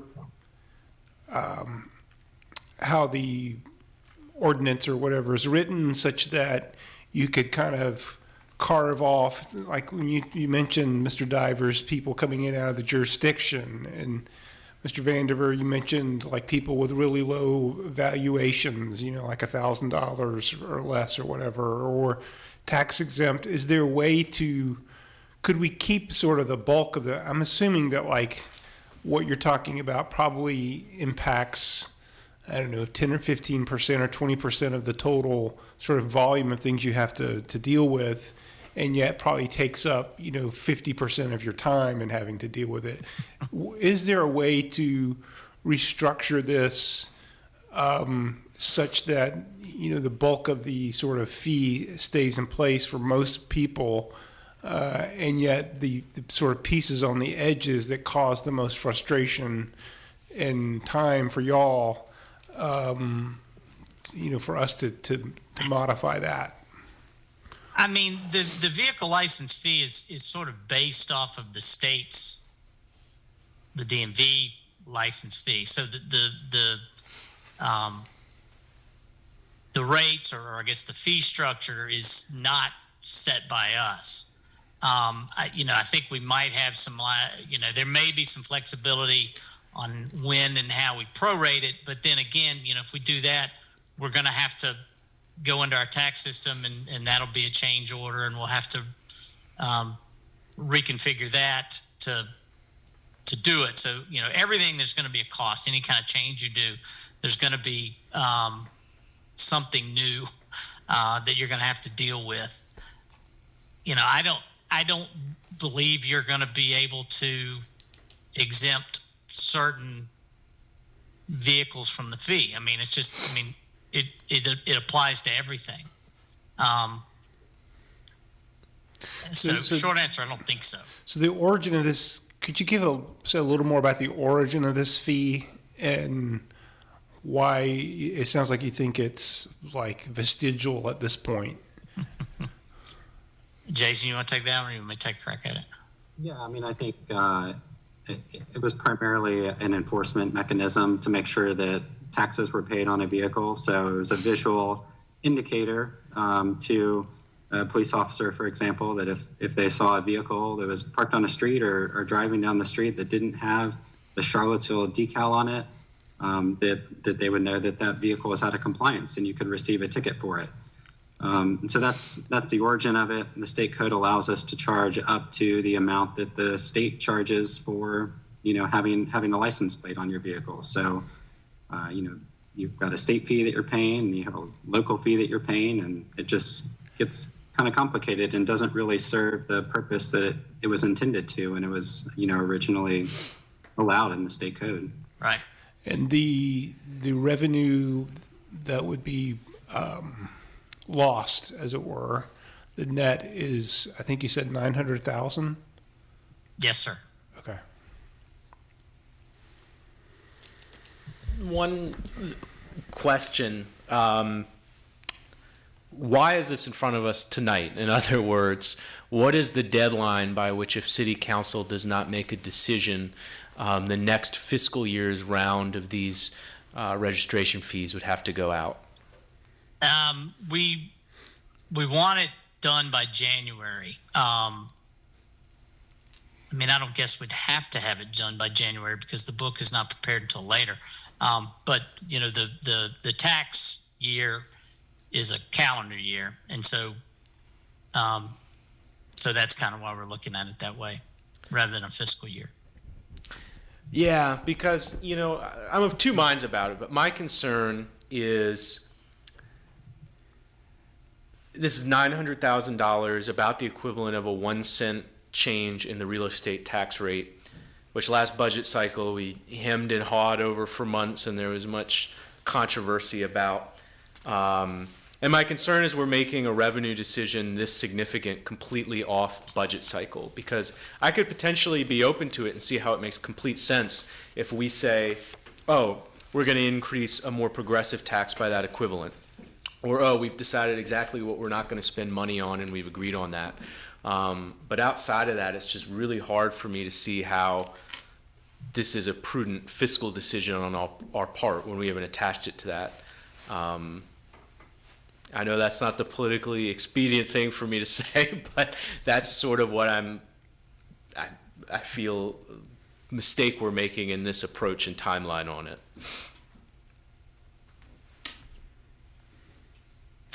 Other counselors' comments? I'm prepared to support it, but make excellent points. Yeah, I'm hearing Michael's point on this is, you know, we were looking at other tax issues during the budget season and kind of evaluating them during budget season. So I'd be interested to see how we're going to measure this and how we're going to balance it.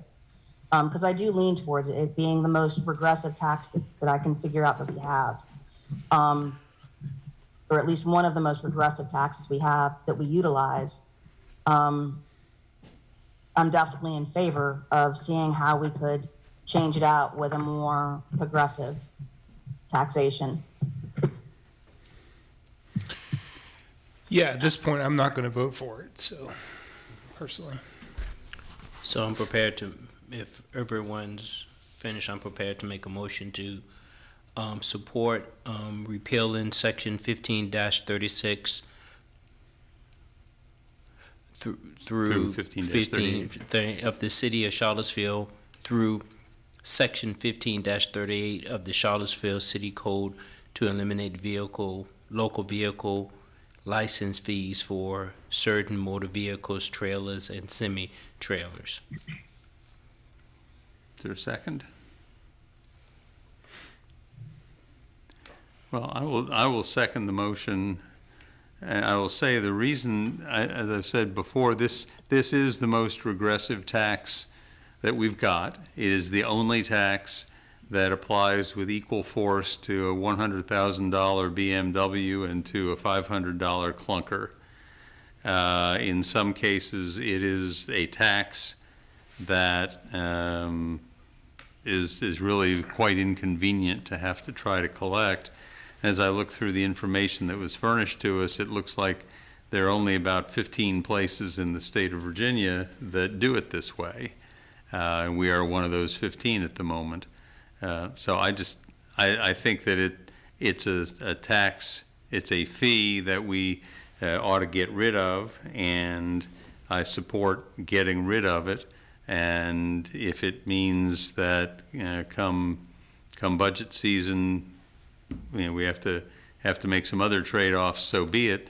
But I just don't understand why that's a trade-off that we ought to want to make, just to keep that that extra tax, extra fee, just Yeah, I'm still a newbie, first year, and maybe when I've got more comfort in the surpluses we're going to have and where our taxes are going to land, I would be more comfortable in basically releasing this potential revenue. But at this point, most of what I'm hearing from like tonight is we've got some significant fiscal demands we're going to be facing, and so I'm wanting to keep my powder dry at this point. So, Ms. Thomas, you take the vote. Councilor McGill? There's a vote for yes would be a vote to support removing the fee. Yes, correct. So yes, because it is the most regressive tax we have. Councilor Payne? No, but again, would be very open if explicitly tied to formal budget process decisions. Councilor Pinkston? No. Mayor Snook? Yes. Vice Mayor Wade? Yes. Okay, so the motion passes 3-2.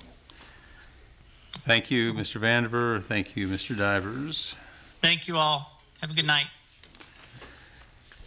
Next, approval of the fifth amended grant agreement for the Charlottesville Supplemental Rental Assistance Program, aka CSRAP. And who's preparing? I see two new faces on the screen right now. Who's presenting? I am. Good evening, councilors and the public, the mayor, city manager.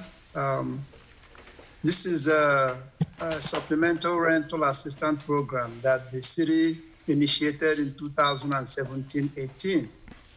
And essentially, the program is designed to assist at-risk residents that are in need of assistance for rental units. And it's also designed to help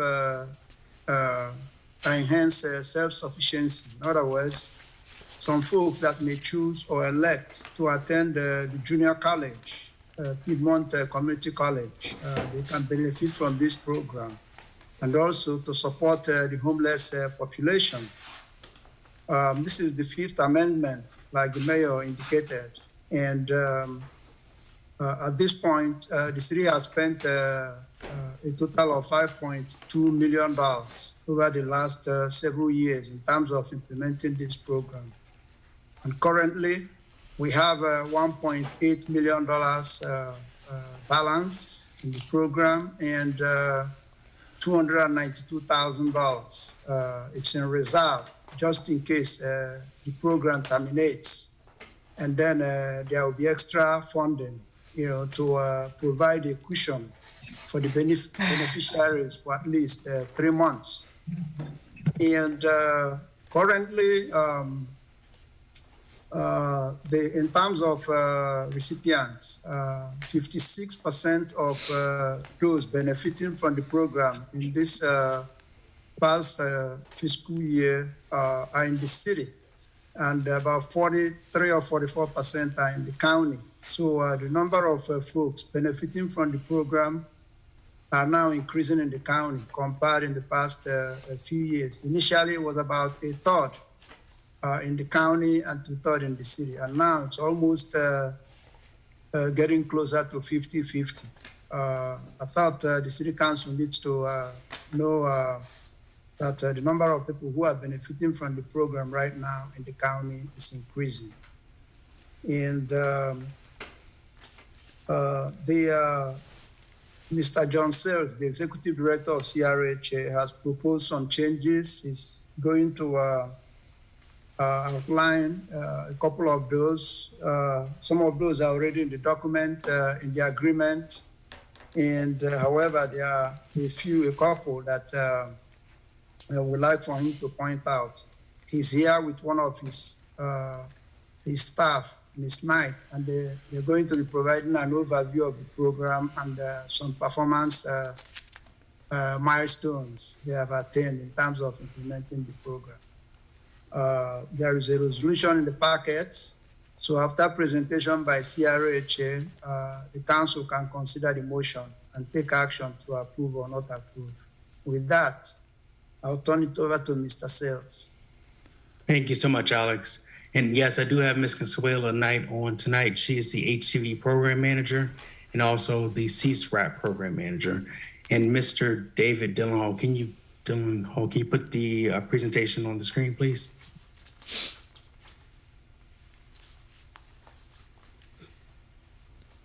Yes, I'm pulling it up now. It'll take just 1 second. Thank you so much.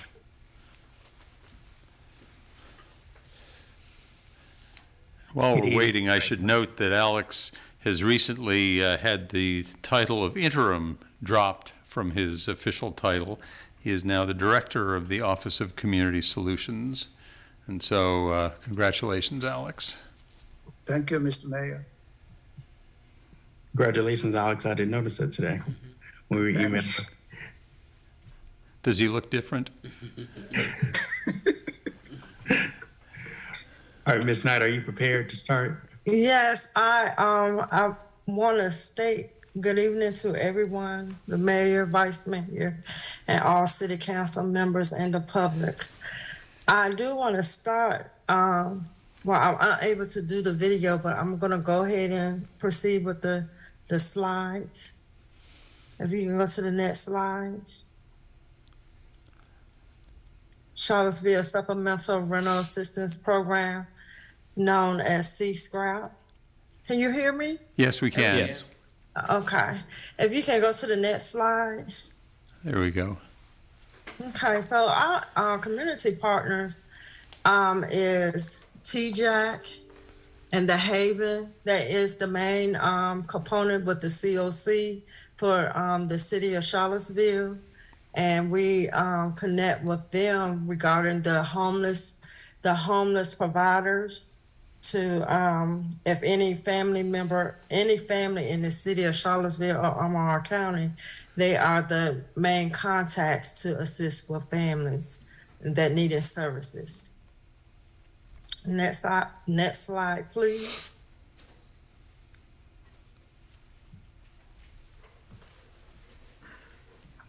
Okay, also the Department of Human Services of Charlottesville and Region 10 Community Service.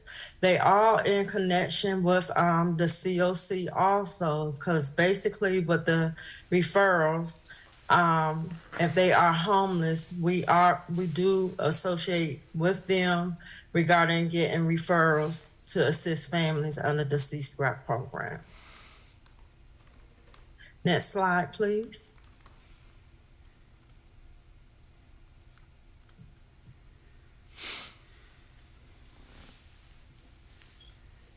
Okay, so the guidelines for the rental assistance standards amount for single room occupancy is $768.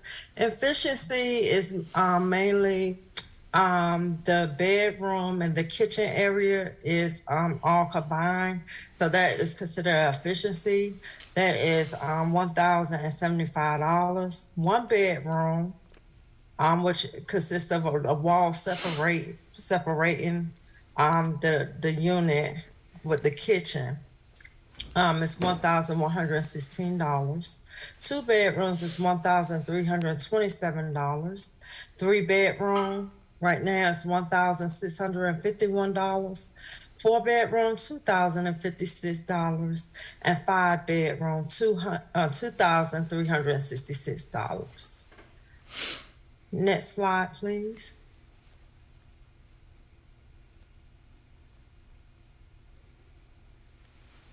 Okay, the C-SCRAP payment standard with the city is 125% of the FMRs.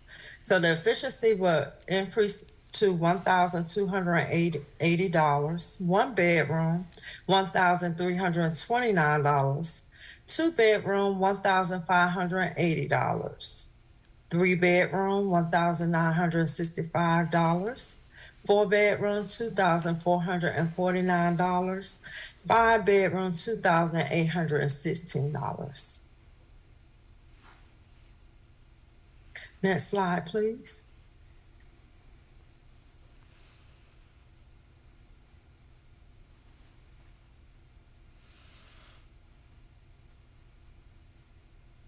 Okay, C-SCRAP payment standards, 110% FMR efficiency, $1,126. One bedroom, $1,170. Two bedroom is $1,390. Three bedrooms, $1,729. Four bedroom, $2,155. Five bedroom, $2,478. Next slide, please.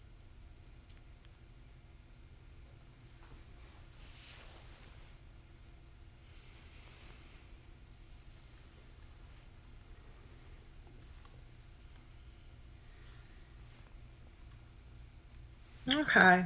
Now, HUD just published the proposal for the FMR for 2023.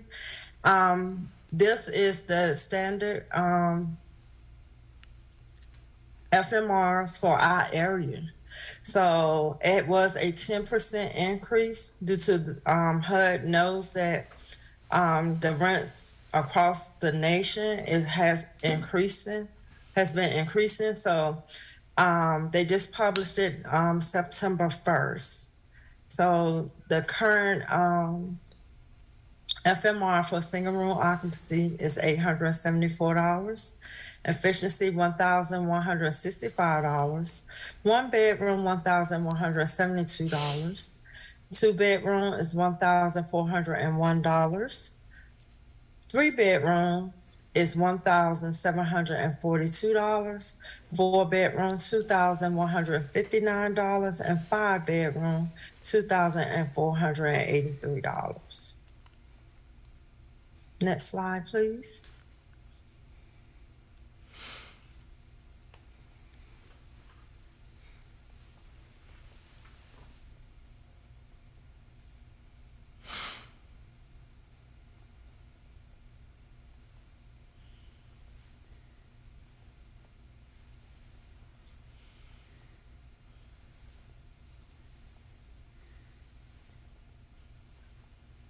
Okay. Please note the 125% increase is based upon the family's income and affordability. CRHA best option is keeping the program ran just like HCV program according to the contract with the same payment standards. CRHA found that program gives more families the opportunities to serve with affordability. I just want to note that if you do raise the payment standard, sometimes when you raise the payment standard, if the rent is less than the payment standard, then according to the regulations is that you have to use the lesser amount.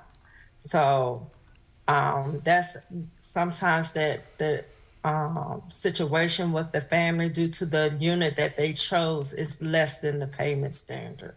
So that's why this is noted, to give you more information how it works with the family affordability. Next slide, please.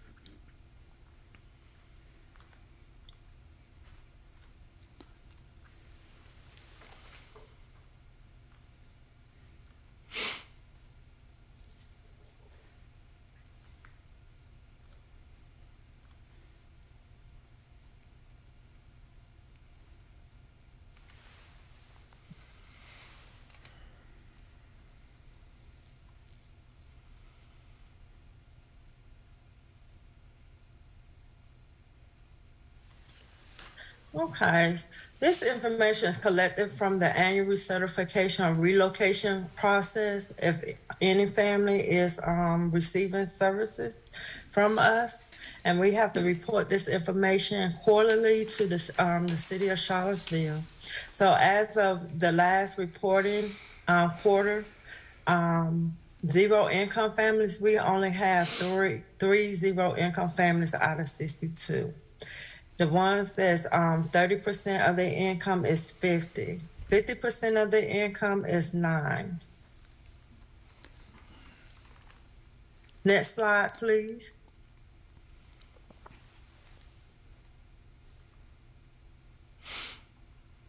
Okay.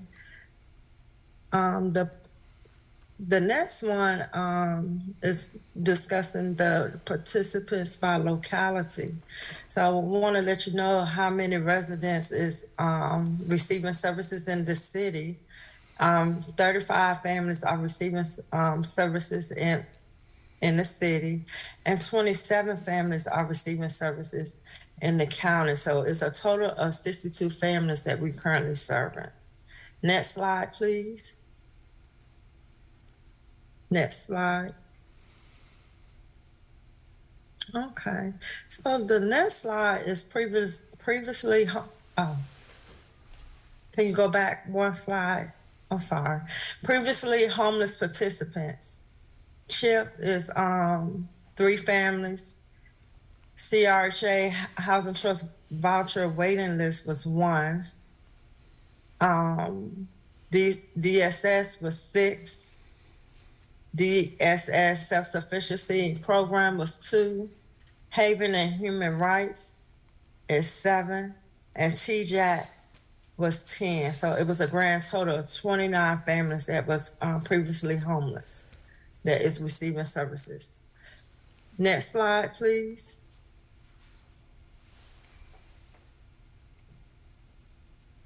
Okay, race. Black non-Hispanic is a total of 53. White non-Hispanic is 8. other is 1. Total is 62. Next slide, please.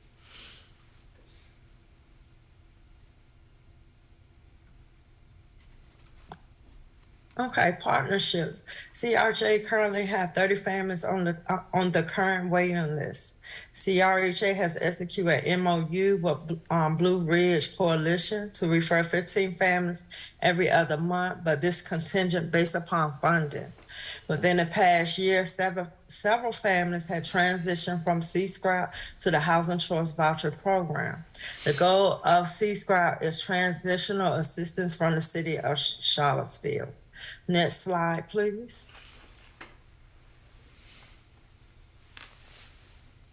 Okay, Charlottesville Redevelopment Housing Authority. We in the midst of making administrative plans revisions. Also, the inspection requirements of all the participants that's coming on to C-SCRAP. Also, increase of mileage and gas. We are requesting an increase in administrative fee to 10 to 15% due to the screening process, inspection, and compliance component of the program. Next slide, please.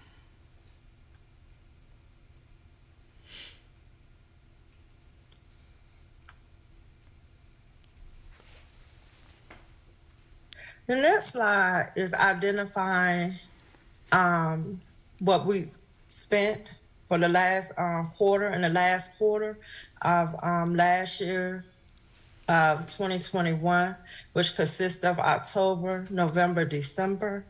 The first quarter was $141,000. Second quarter was $138,552. Third quarter was $145,198, and fourth quarter was spent $159,116. We just wanted to give you a feedback of what was spent on the families regarding HAP, disbursement of HAP, which is broken down into quarters.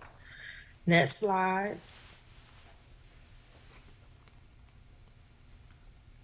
Perfect. And now we wanted to talk about some of the proposed changes to the program that Alex mentioned at the beginning. And so this program was created in 2018, I believe, and we've gone through several changes. And it was originally created to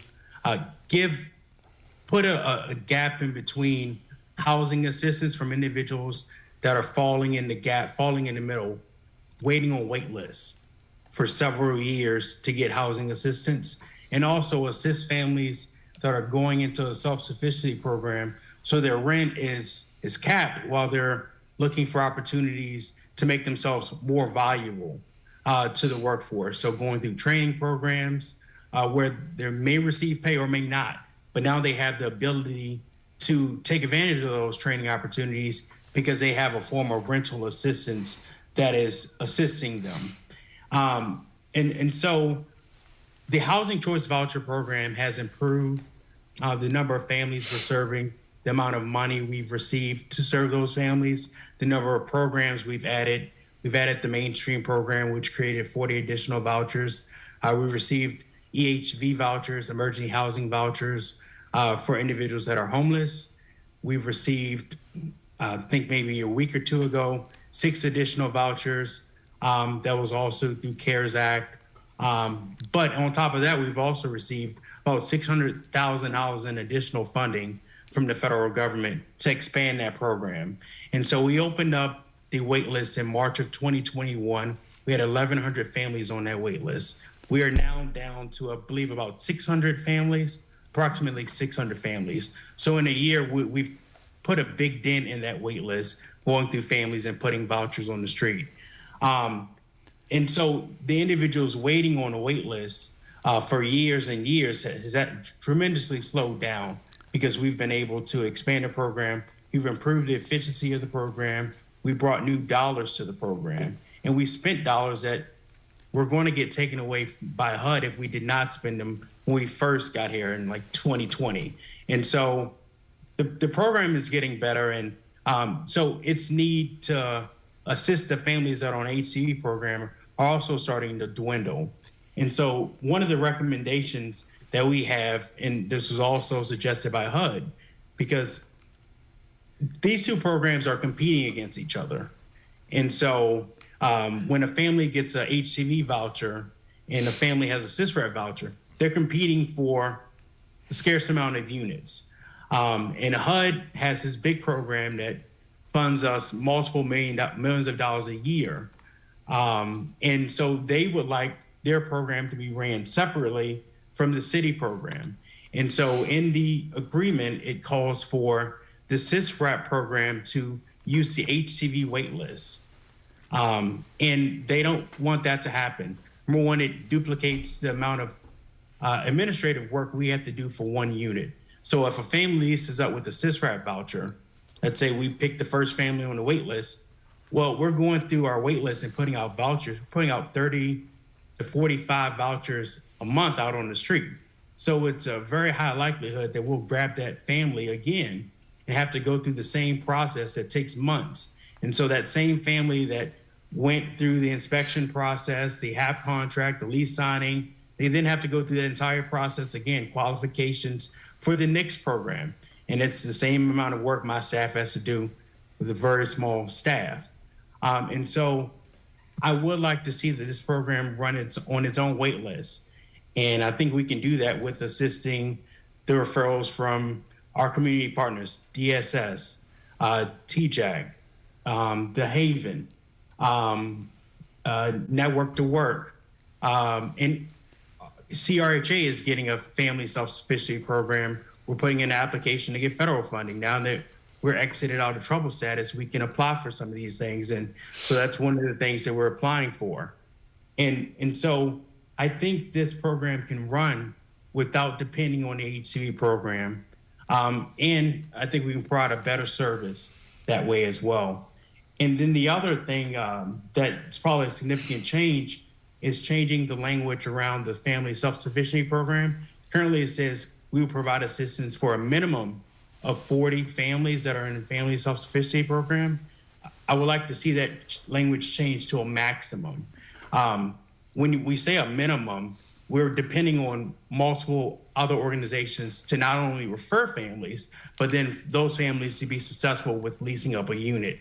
And we're handicapping ourselves from having the ability to serve other families that are maybe just homeless, but not in the family self-sufficiency program, because maybe they're not at the point where they can get involved in that. They're at the basic need of just having housing in general. And then maybe we work with them to get involved in the family self-sufficiency. But to cap it at the very beginning, I think we're doing ourselves a disservice and also the community. And the 10% admin fee, changing the program, adding the 125% fair market rent, it's stuff that needed to happen, but it deviates from the HCV program. And so now you have an individual that specializes focusing on that program because it's so different from the other program. And you want to make sure that you're following the guidelines, that you're not mixing up what you can do with the city program and the federal program. But I think the fair market rents need to stay at 125% for the SysRAP program. I did some quick research on the BRAC website for units, 5-bedroom, 4-bedroom, 3-bedroom, 2-bedroom, and 1-bedroom. And none of them are, or not a majority of them are available at 110% or at the fair market rent. You need that bump to 125% to make units available. So I looked at the 5-bedroom. There are 5 units that are available at $2,875, but that don't go past the $3,104 of the 125% fair market rent. And so if you just use the federal standard, no units will qualify. But if you use 125% standard, 5 units will qualify. And that's a big difference. We do have families that need help that have 5-bedroom need 5-bedroom units, and some that need 6. And so I do think we need to keep it at 125%, and specifically for the city. Alex pointed out something that's important for you all to know. A lot of these families are going to the county to find units. And it's not because they want to live in the county, but it's because that's where the units are. And so if we want to make or have the families come back, we have to make sure there are units available in that dollar range.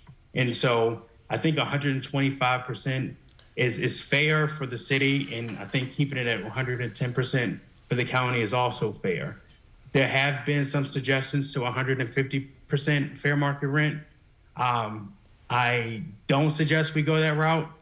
That only pushes rents up, and you're pushing the voucher program, which is the program that's serving the most families. We're serving over 500 families under the voucher program. You're going to push those rents up, and the families will not be able to stay in those units. When landlords see that you can get more money with another housing program, they're going to jump to that. And 150% compared to 110 is a big difference. The city funding, it's not permanent, it's year by year. But that's a big difference when you can get that in a year. And the current, if you go on based on current projections, this program is scheduled to get funded the next 4 years based upon the CIP. And so landlords are going to be willing to take that risk to go up to 150% fair market rent. And so I think if you do that, you're going to definitely hurt the HCV program, which is really the bread and butter when it comes to the housing programs in the city. It's serving the most families. One other thing I suggest that we add as some additional language is some restrictions around the SISRAP voucher going up to 125% on units that are proffered or under a SUP or that receive funding from the city. So there's no reason CRHA should use a SISRAP voucher at 125% on a non-subsidized unit. I think we're getting money from the city. There's no reason we should double tap. And I think it should be like that for all agencies. If they've proffered a unit, they shouldn't be able to use 125% rent. They should be capped at 100% or even at 80%. But it shouldn't be at 125%. But I think that's for you all to decide.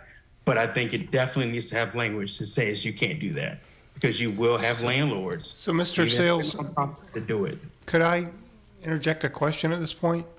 Yes. Yeah, so I'm just trying to get clear. What we're voting on tonight is to essentially do what? It's to continue a program that's already been in place, right? Correct, and amend the grant agreement to reflect the continuation of that program, and which all this language is in the grant agreement. Okay, including the changes in the percentages that you've been discussing? The changes is not there. It was presented. So if council accepts the proposed changes, then you can your motion will include approval with the proposed changes.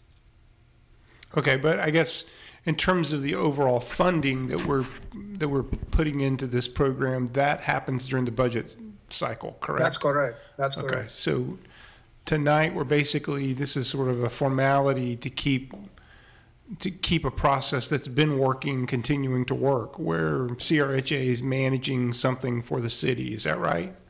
That's correct. Okay. Yeah.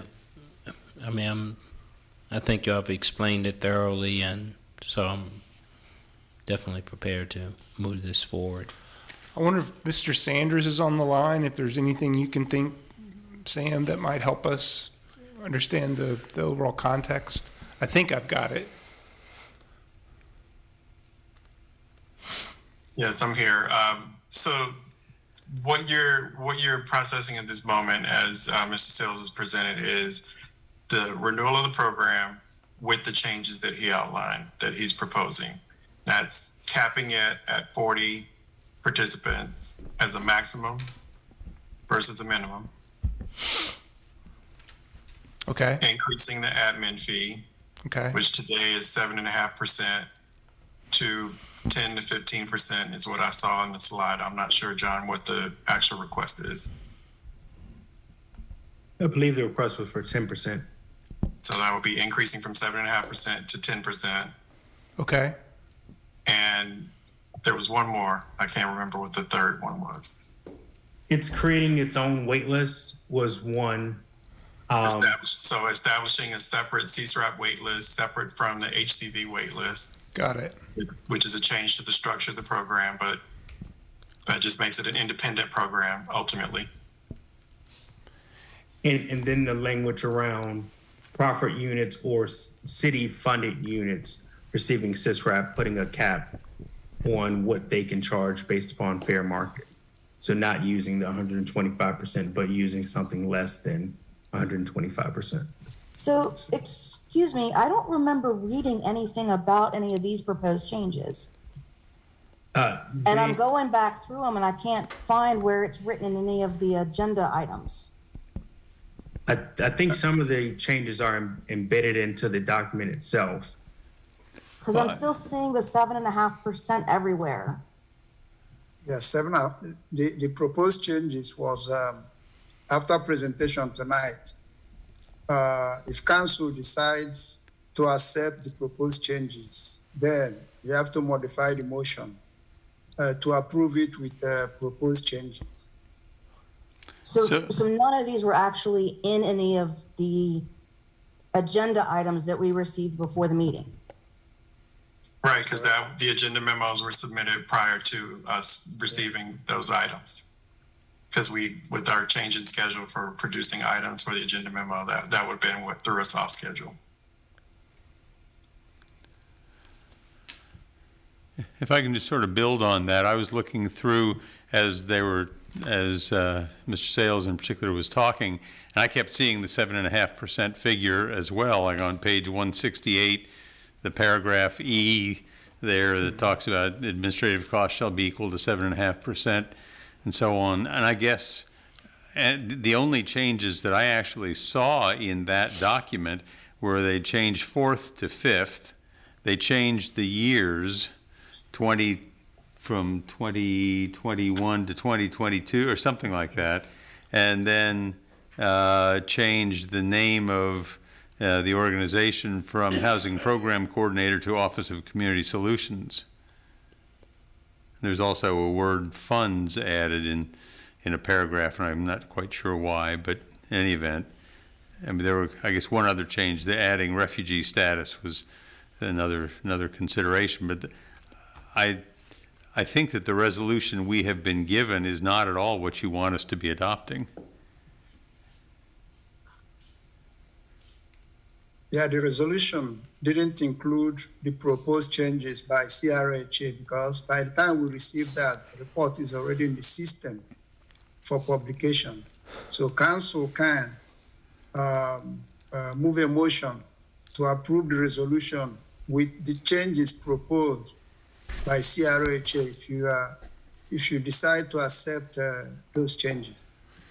Yeah, I guess my preference would be to see the revised, updated document and read that in full before the next meeting and then vote it onto that meeting. Yeah, we don't need at least I don't need the presentation again, just, the resolution. Yeah. Okay. Yeah, For- we can do that. Yeah, I don't. There may be a bunch of changes, and we won't know whether they've all been made. Oh. Okay. Well, I mean, we can discuss, but not the. No, yeah. Yeah, yeah. For staff and Mr. Sales, are there any relevant deadlines that impacts if it's pushed back for another council meeting? 2 weeks. No, not on our end. Yeah, then I'm in Let's just get agreement it with right. that. I think it makes much more process sense. It's like it's very hard to be able to evaluate a decision when it's not in the agenda packet and you hear it for the first time at the meeting. And by the way, I really do appreciate the fact that you were putting it in red when there was a change so that we could see it. And if you could do that again, but get all of them in there in red, that would be very helpful. Yeah. And I think if it's in 2 weeks, Keena, just let them know when you need it for the packet. There is a clear process. Okay. Yeah, Thank and you. I guess it's always handy to me, in the summary by staff at the top of, the details, just having these pieces that were mentioned tonight itemized, so. Okay. Everybody good with that? Okay.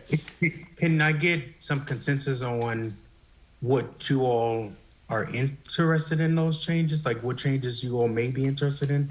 So then I guess we can, or does that need to wait till the next meeting? No, I'll just say, from my perspective, the justification you've offered for the changes makes sense.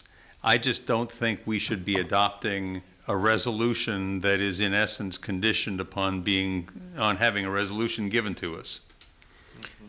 Yeah. Let's get it and let's approve what we're given. But the logic you've got and the changes you've talked about all make sense to me.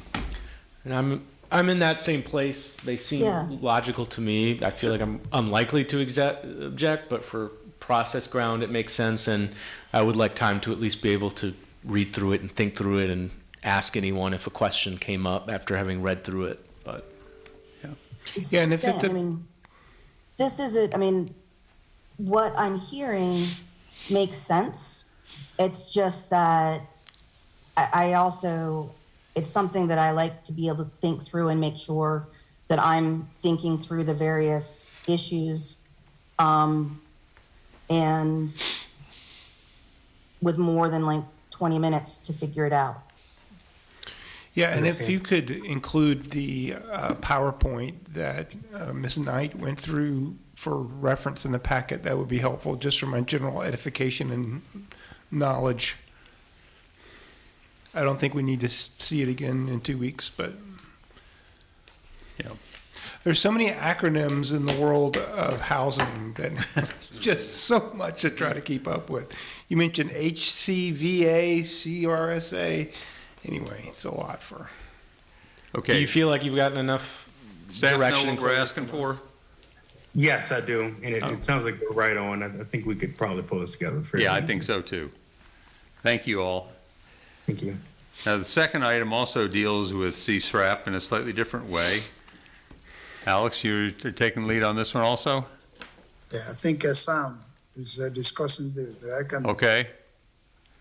So, councilors, this item is simply acknowledging that from the presentation that you just heard and the discussion that we've had prior to this council meeting, that there is a surplus in the balance of funds available that have been allocated to CRHA for this program. And with having just recently added another $900,000 allocation to the program, it's a significant number today. And as it stands, with the funds not being tapped in full, we have basically created a passive balance of dollars associated with housing.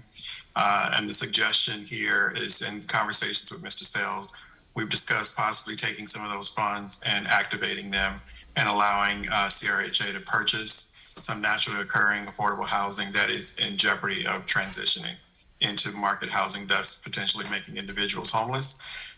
And of course, converting those units from affordable to market rate or above.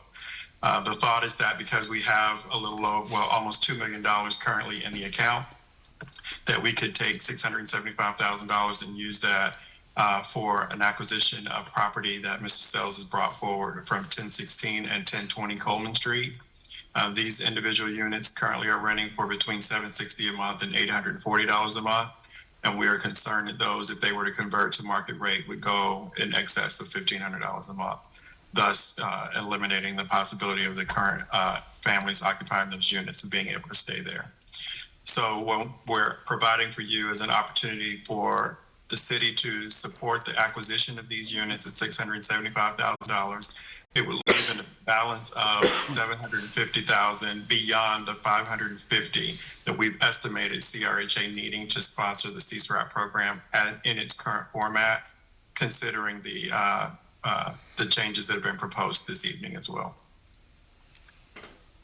Okay. Would the city still have an interest in this property? if you tell me that is the case, then sure. And the only reason I want, and just because, like we're looking at now where the housing authority owns Levy Street, and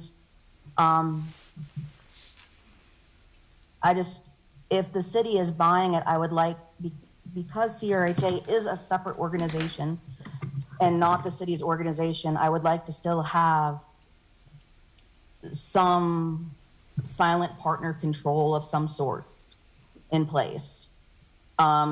Just so that if something happened down the road, that HUD gets into something and says we've got to do something with properties that we don't want to do, at least we still have some control over this. Can I add something really quick, Sam? Oh, please. So this property, both of these properties, both parcels, 1016 and 1020, would be acquired without using any federal money, so they would not go into any program that's funded or controlled by HUD. What we're proposing, or what I've proposed, is a 99-year affordability that can then be renewed after 99 years or be renewed every year. So every year you have a new 99-year affordability to create that permanent affordability land trust model that the city also has some control in. I will say CRHA is one agency that the city does control. I mean, it seats every board member that controls how any property is acquired or disposed of. And so you all do have a lot of say over the operations of the housing authority. Before we create an entity, we must come to the city council to get approval.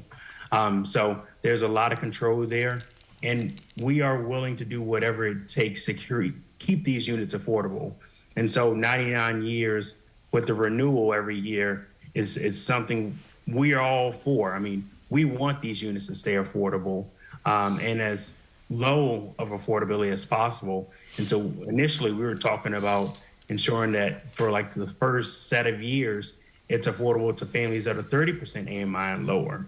And then it scales up over a certain amount of years, but staying permanently affordable forever. And so, yes, that is the language you're interested in. And hopefully we can duplicate this, because there are a lot of opportunities coming up. There's another opportunity in Fifeville. We've been talking to another real estate agent for an investor who purchased another set of duplexes. I mean, the asking price is, he's jacked it up like $300,000 already in a matter of a month of owning it. And so they're costly, but I think these are things that we have to do now to ensure that that unit is affordable in 90 years from now. And so I think looking at what language we can add to ensure that it renews, affordability renews at whatever level that we feel is what's needed, we're open to that, and we're willing to do that. As you know, that's my main concern, is just this long-term affordability that we've seen at times. The heads of CRHA change, and sometimes they have different visions. And I want to make sure that we are protecting this vision. We can work that into the agreement that we would execute. Yes, fully support that. I would add that this is also really falling in line with the notion of establishing a land bank, and as a concept, it's our moving a step closer to that. In support of what we have identified in the affordable housing plan is what our priority is. It gives the city the ability to ensure that there can be long-term affordability that we actually have an interest in. So this is actually the beginnings of that, and we'll be able to come back with more details around the idea of establishing that relationship through CRHA, which is by statute how a municipality is to conduct that work. Yeah, the structure of it to guarantee affordability sounds good to me, and would definitely say I think this is a very positive thing. I think we should use the remaining CISRAT balance for the same purpose, and if there's any future opportunities, I would want to do whatever I can to help jump on those opportunities as quickly as possible, and probably would say my top priority in implementing the housing strategy is this land banking strategy. I don't see a more transformative housing policy, particularly if we're able to get both rentals and homeownership as part of it. So this is very exciting and positive. Yeah, I agree. Mr. Mayor, would you entertain a motion at this point? Sure. Move away. I move the resolution appropriating $675,000 of the FY 2023 CSRAP budget allocation to be used by CRHA for acquisition of 1016 and 1020 Coleman Street as permanent units of affordable housing. Second. First of two readings, okay. Well, yeah, that's fine. First two readings, shall we carry it over? I'm happy to have it go to the consent agenda for the next meeting. Yes. Yeah. And let me just say two things. First is, anytime we can buy an affordable housing unit for less than $200,000, it actually, I mean, that we spend at least $200,000 if we're going to build a new one or buy a new one. So on a relative basis, this is sort of a deal. I will also add that according to the city circuit court record room, we actually bought this last week. So we're closing the barn door now. Yeah. Yeah. Well, I just want to add, I'm excited that we are really starting to use the housing authority the way that I kind of, when I was in grad school, they said, you know, housing authorities can and should be. So I'm excited about this as well, that we're starting to really take advantage of, you know, kind of starting, in my mind, putting the housing authority in the same light as PHA and Habitat and other places that, you know, that also in the affordable housing ring. So this is really exciting. Thank you, John, and please thank your, forgot the young lady that presented earlier. So thank you so much. Okay, so we're carrying it to the next meeting for the consent agenda. And Mr. Mayor and fellow councilors, I would like to actually pull the item 16. I had several questions. I don't want to be working with the city manager. Hope to present this either at the next meeting or a very future meeting. I'm good with that. Thank you. And Mr. Sales, did you have one last thing you were trying to say? Oh, I'm sorry. Yeah, I just wanted to add, yes, Mayor Snook is correct. We did purchase this property last week. We closed on it. We were really up against the gun on a contract agreement. Yeah. We had to move fast on this. We lost out on another deal at 7.5 Street, which was units that were renting at $475 a month, 2-bedroom units. They hadn't had rent increases in some cases in 10 to 15 years. And so we missed out on that deal. We wanted to make sure we got this one and secured it. We had a development partner that provided the money up front as a repayable grant in hopes that we would get this money, or in some other cases, we would refund it another source. But it would definitely have to be structured differently financially. So we did have a partner that stepped up to the bat and assisted us with securing it. So thank you. Good. Thank you. I mean, I don't need to know the details now, but I am somewhat reassured to know that there is some ability to move with some flexibility and some speed. And I was a little bit distressed when I read in the record room that the transaction we haven't approved yet has already occurred. Mm-hmm. And I hope there's a way that exists that might be repeatable, that would allow the city to move quickly when the need arises. So anyway, we're good. We'll deal with it next time. On the Jefferson School thing, I saw a general agreement, a nodding of heads and so on, that we would continue that. Do we want to continue it specifically to September 19th, or do we want to just continue it generally? No, until probably the first or second meeting in October. Okay. All right, so at least the first meeting in October, and we will confer further. Okay. All right. That's the end of our agenda. There's no general business to be discussed. Are there any other business items for consideration? Counselors, anything we need consider, questions for city management to follow up? No. I would like to, because I know it's been the subject of a lot of emails in the last 3 days, to have some further discussion of or presentation of some what's going on with East High Street and the pedestrian access along there, because Mr. Cox has probably sent me 5 emails in the last 3 days, and I'd like to know more. Okay. Let's see, we're now at the final speaking opportunity for members of the public. Speakers will be given up to 3 minutes. You may join the speaker queue by selecting the raise hand option in the Zoom webinar by pressing *9 if you've joined by phone, or by raising your hand if you're here in council chambers, and there's nobody here in council chambers except staff, so that's not an issue. By pressing *9, that's right, okay, we'll alternate. Well, we have no in-person, so it'll be virtual speakers. Mr. Dillahunt, do we have anybody who would like to talk to us now? Yes, Mayor Snook. Greg Weaver has his hand raised. All right. Greg, you are on with council. Hey, council, thanks again for having me speak. I just wanted to respond to, you all mentioned that, you mentioned my comment from responded to my comment from last meeting about Vancouver and my experience there. And I just wanted you all to know that, I'm aware that Vancouver is a much larger city than Charlottesville. But the point of my comment was more that, they've transformed their city and really emphasized like a great bus system. They've emphasized having separated bike lanes, and number one. And that's something that's very popular there and that people use. And so while we're thinking about Charlottesville, allocating money towards the bus system and making that a robust transit, having a robust transit system is super important, and people will use it. It's would be very popular.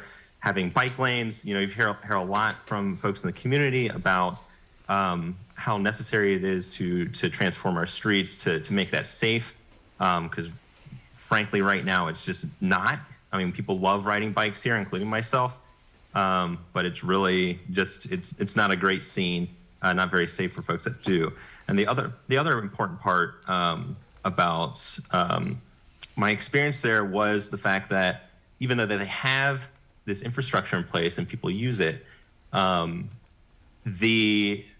traffic is still a problem. And so if you build a city that is focused on single family vehicles, and you think of car use first, and you build the transit system around that, you build your bike lanes around that, and you don't do anything to curb car use, such as like eliminating parking or having car-free zones in the city and making it difficult for cars to get around, you're not going to get the results that you intend.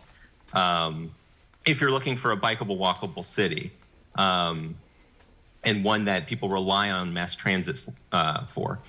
And you're also not going to get the safety benefits that are included in not having cars on the streets.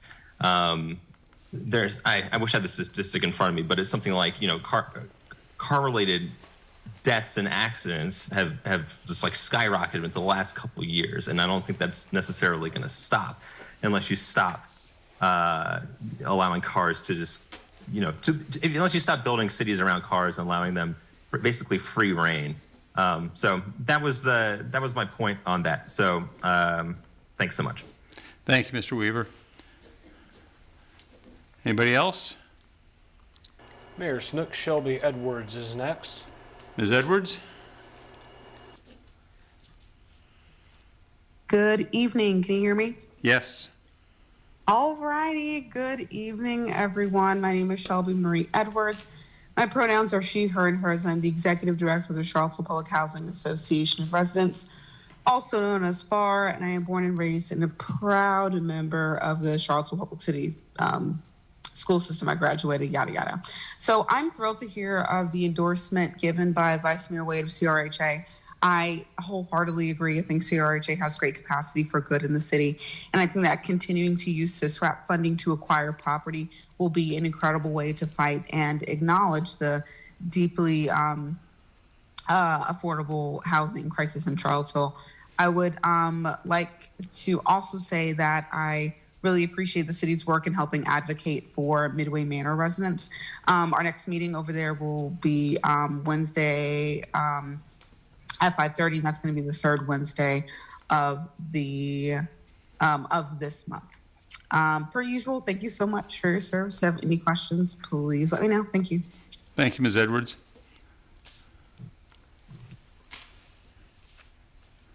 Anyone else? This is our last call for virtual attendees. I otherwise see no additional hands. All right. Being nothing further to be done, we're adjourned. Thank you all.